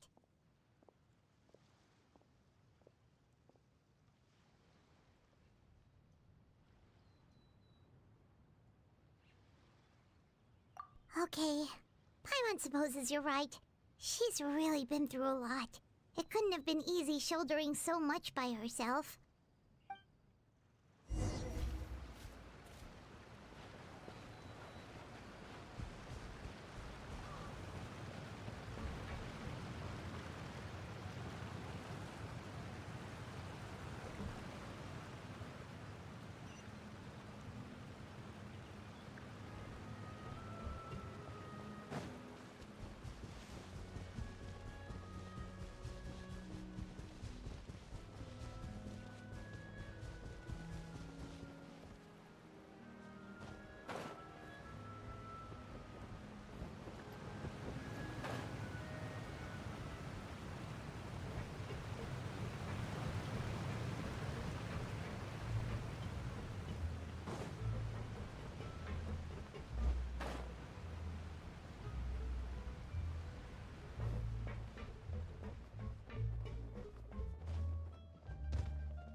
Boss, you're back!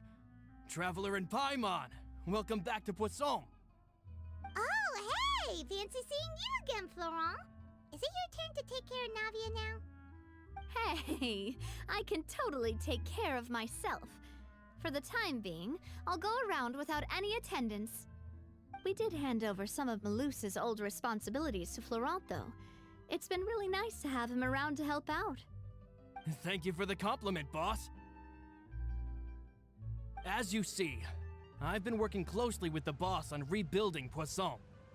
Mr. Malus was an extremely capable and respected member of the Spina. I've got some really big shoes to fill. All right. There's no need to be so formal. Everyone's practically old friends by now.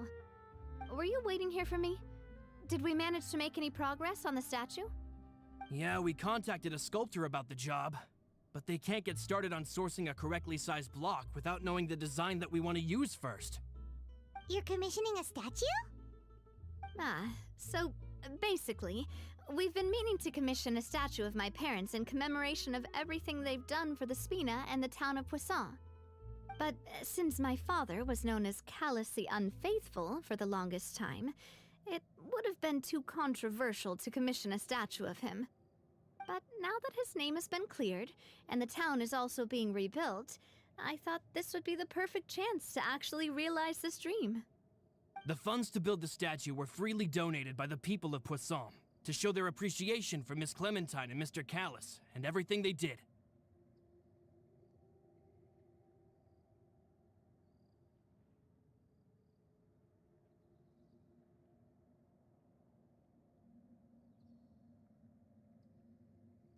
Me? I'm just the newbie president that's running around and causing everyone trouble. Maybe we can have this conversation again in a few decades, once I've done more for the town and the people. Hey, there's no need to be so humble. Didn't you just help save the entire country? I agree wholeheartedly. I also believe that Boss should have a place on the statue. Hey, if you keep inflating my ego like this, I might just float off into the sky with my parasol. Just kidding. There's no way that I'd accept that kind of compliment at face value. At a minimum, I'd have to match what my... Thanks for the vote of confidence. I just don't think I'm ready yet. Anyway, Florent, now it's up to us to confirm the final design, right? Mm-hmm. We can ask the sculptor to start looking for a good block once we've decided on the poses for Miss Clementine and Mr. Callus. But we haven't had any real discussions yet on the possible designs. I feel like I should get a few promising designs first, and then send them over to you to review. There's no need for all that. Let's decide on a design right now. Hey, you! Come over here with me.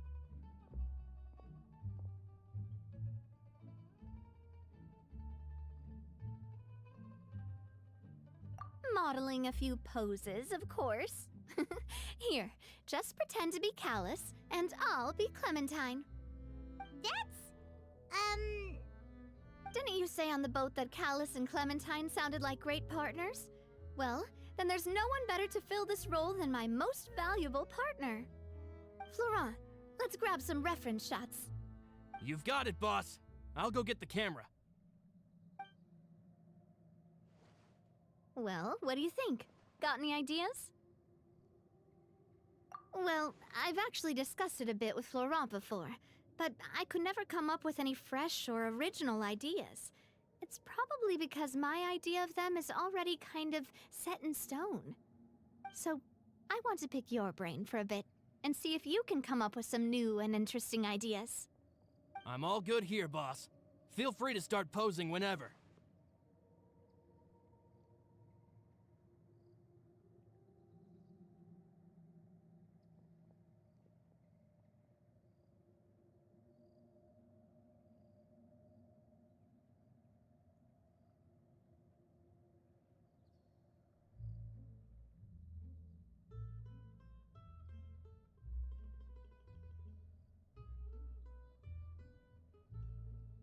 A happy pose?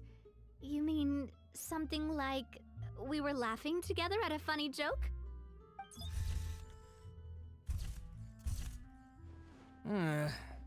Would all that be able to come through with just a picture?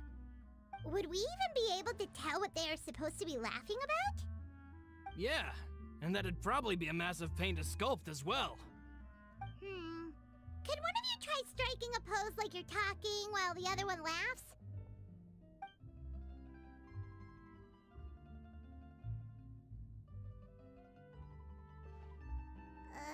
That actually sounds pretty hard to pull off. Forget it, let's try something else. Ah, by that, do you mean as if we were standing on a boat and looking out at the sea? Sure, let's give that a try. Whoa, you really remind Paimon of a captain in their first mate. Look over there, my dear Clementine. As you can see, every tree on that island is dripping with mora fruit. But there's something off with the composition. This pose makes Mr. Callus look too tall next to the lady. Oh, I see what you mean. Then let's swap. Well, Paimon is a fan. A statue like this would look fantastic on a boat. Wait, but we can't do that. Very few people would see the statue if we were to put it on a boat. This statue is meant to be placed in the town. But then, since we're putting it in the town, the whole point of the pose would be lost. Oh, okay. We'll try to think of something else. Imposing, huh? Oh, I've got it. Let's try this. This pose! It makes me recall Spina di Rosula's glorious golden age. But isn't Clementine's pose a bit too bold and heroic? Was she really that kind of person? If we were to stick with this pose, maybe people would wonder if she was actually the real boss behind the scenes. Well, tabloids did indeed speculate as much back in the day, but the Spina pulled a few strings and made both the report and the journalist disappear. Oh, Paimon was just kidding! Please don't make Paimon disappear. What Florent meant was that we asked the journalist to choose a new alias. You're right, though, that this may not accurately represent the image of her in our hearts. Let's try to come up with something else.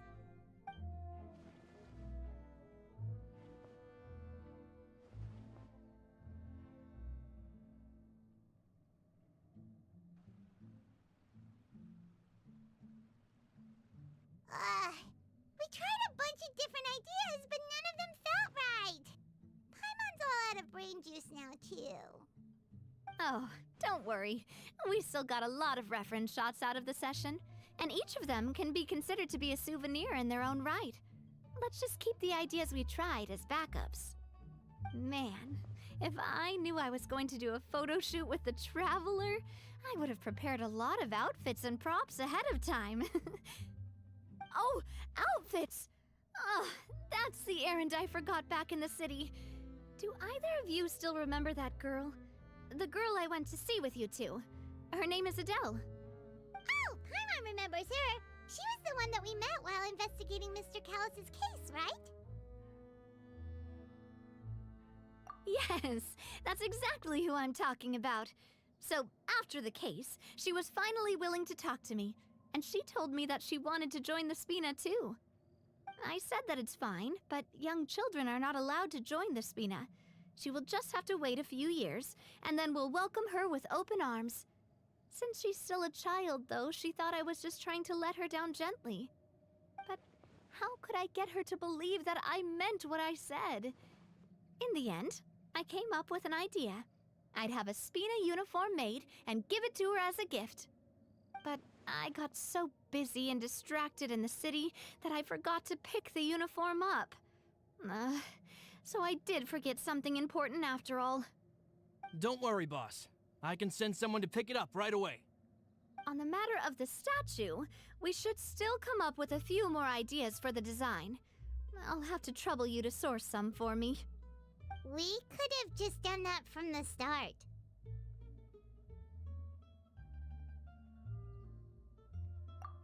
Yeah, you're right. They'll have some value as souvenirs at least.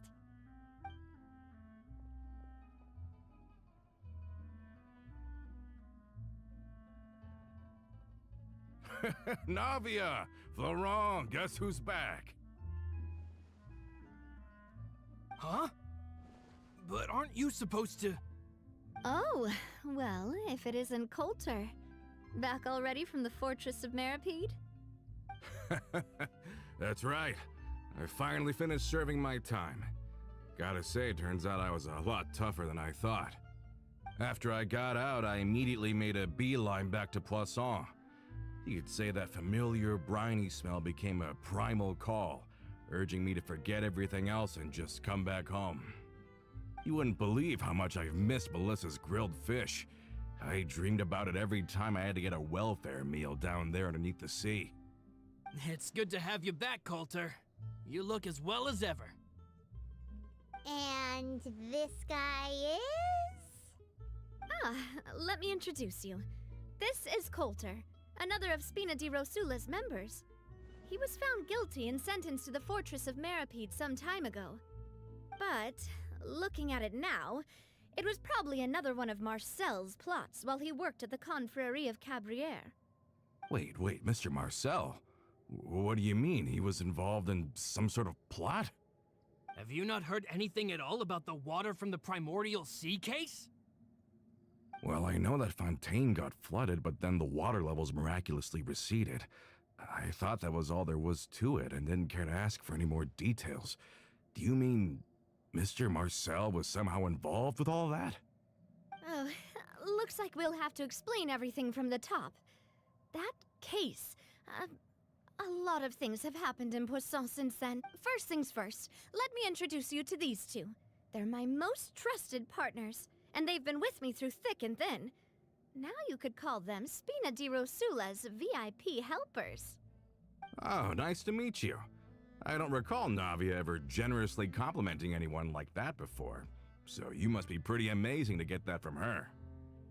Yeah, we are indeed pretty amazing.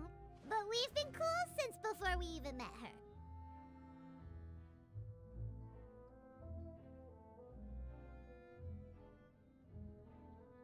Wait, now you suddenly resist taking a dig at Paimon?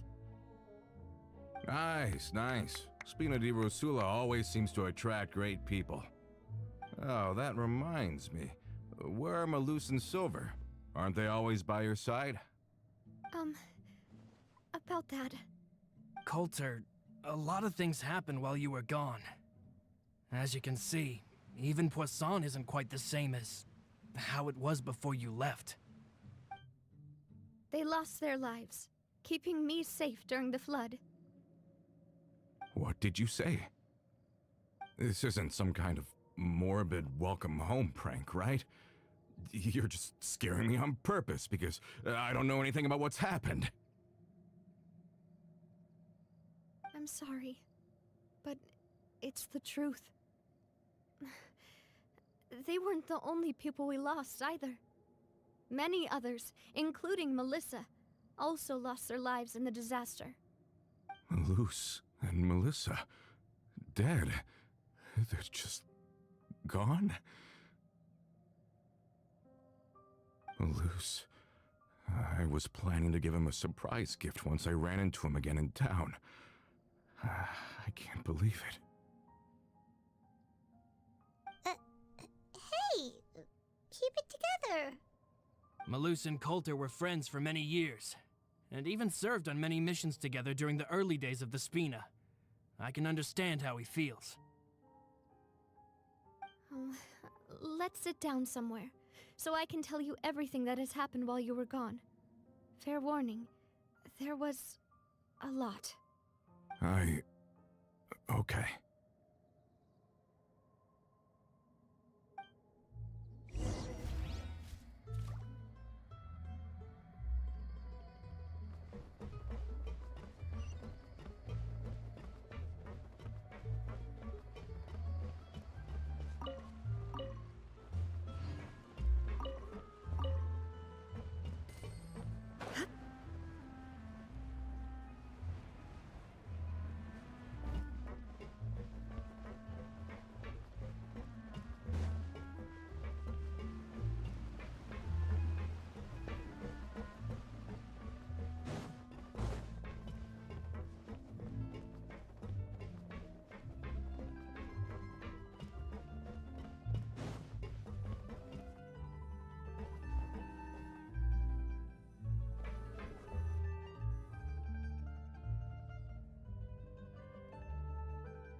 All of this, it's unbelievable.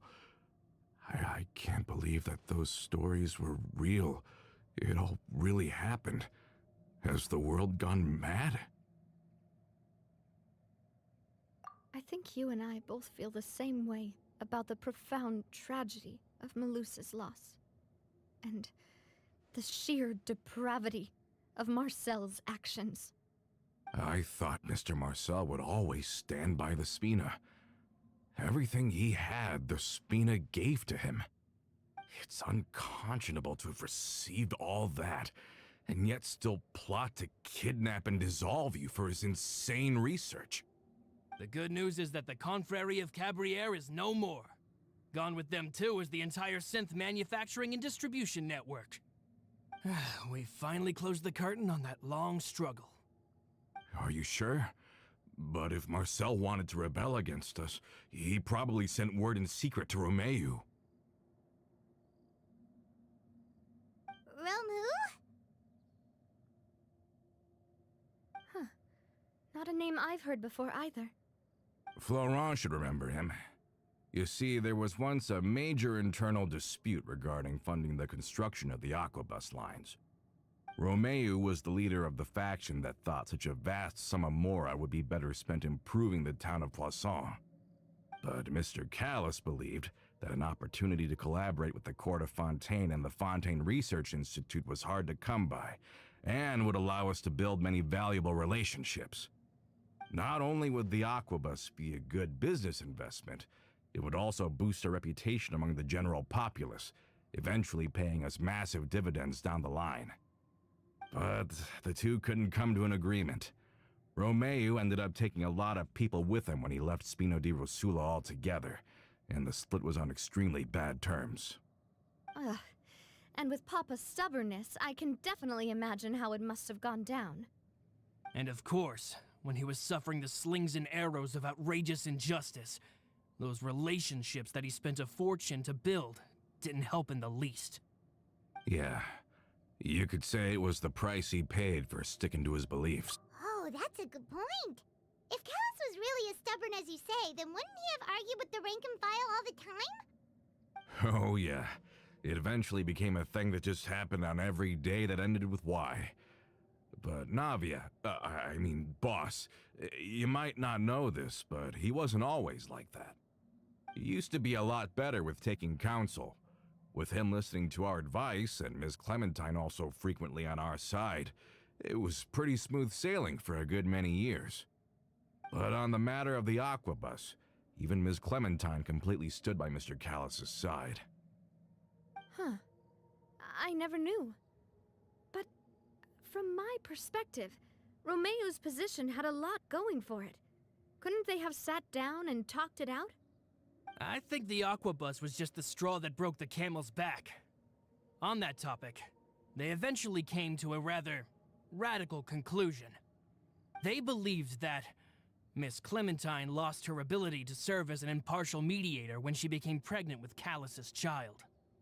So, they thought she had betrayed them? But that doesn't make any sense. Before she was their mediator, my mom— Yeah, but to them, even taking a side, of course, Ms. Clement— So that— From that point on, perhaps they've regarded it— I've also heard that they— Huh. I think Coulter's got a point. Both Marcel and Romeu had my father in their sights for a very long time. Even though Marcel's faction has— with how Good thinking, boss. Mm-hmm. Thank you for that, Florent. And Coulter. Don't worry, it's not. I've heard so many— In that case, why don't we go back— Want to come with me again, you two? Of course. Then let's go! Paimon feels like a lot's hinging on this visit.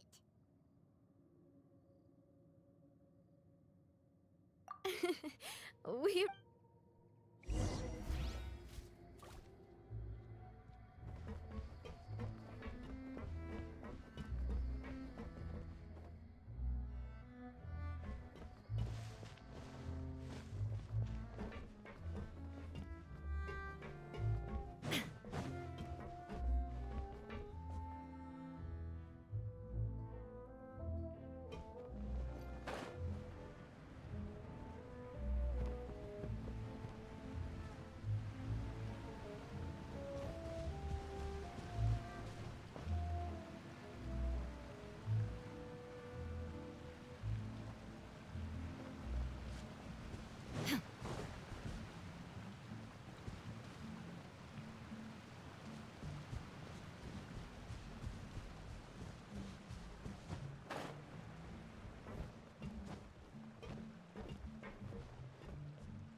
One with my blade.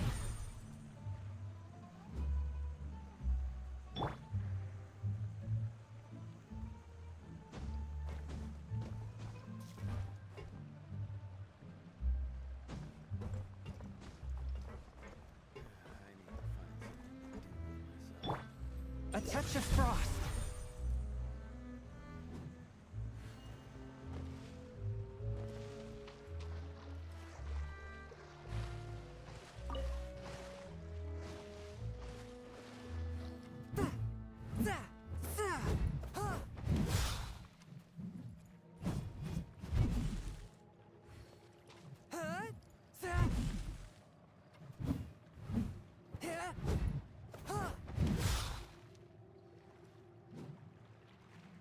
Forth, my blade.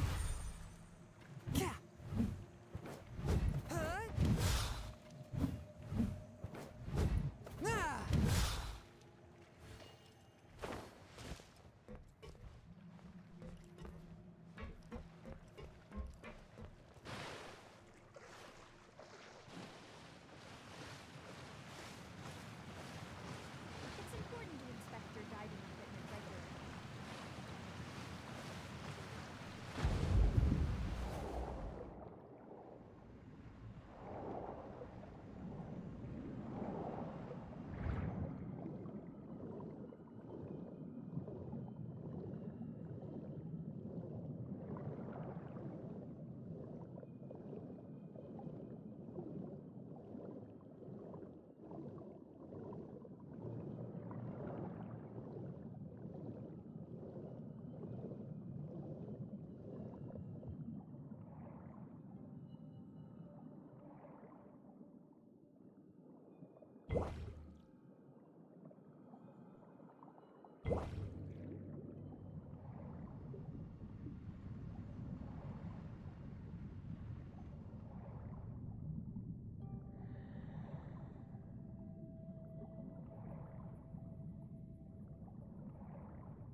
important to inspect your diving equipment regularly.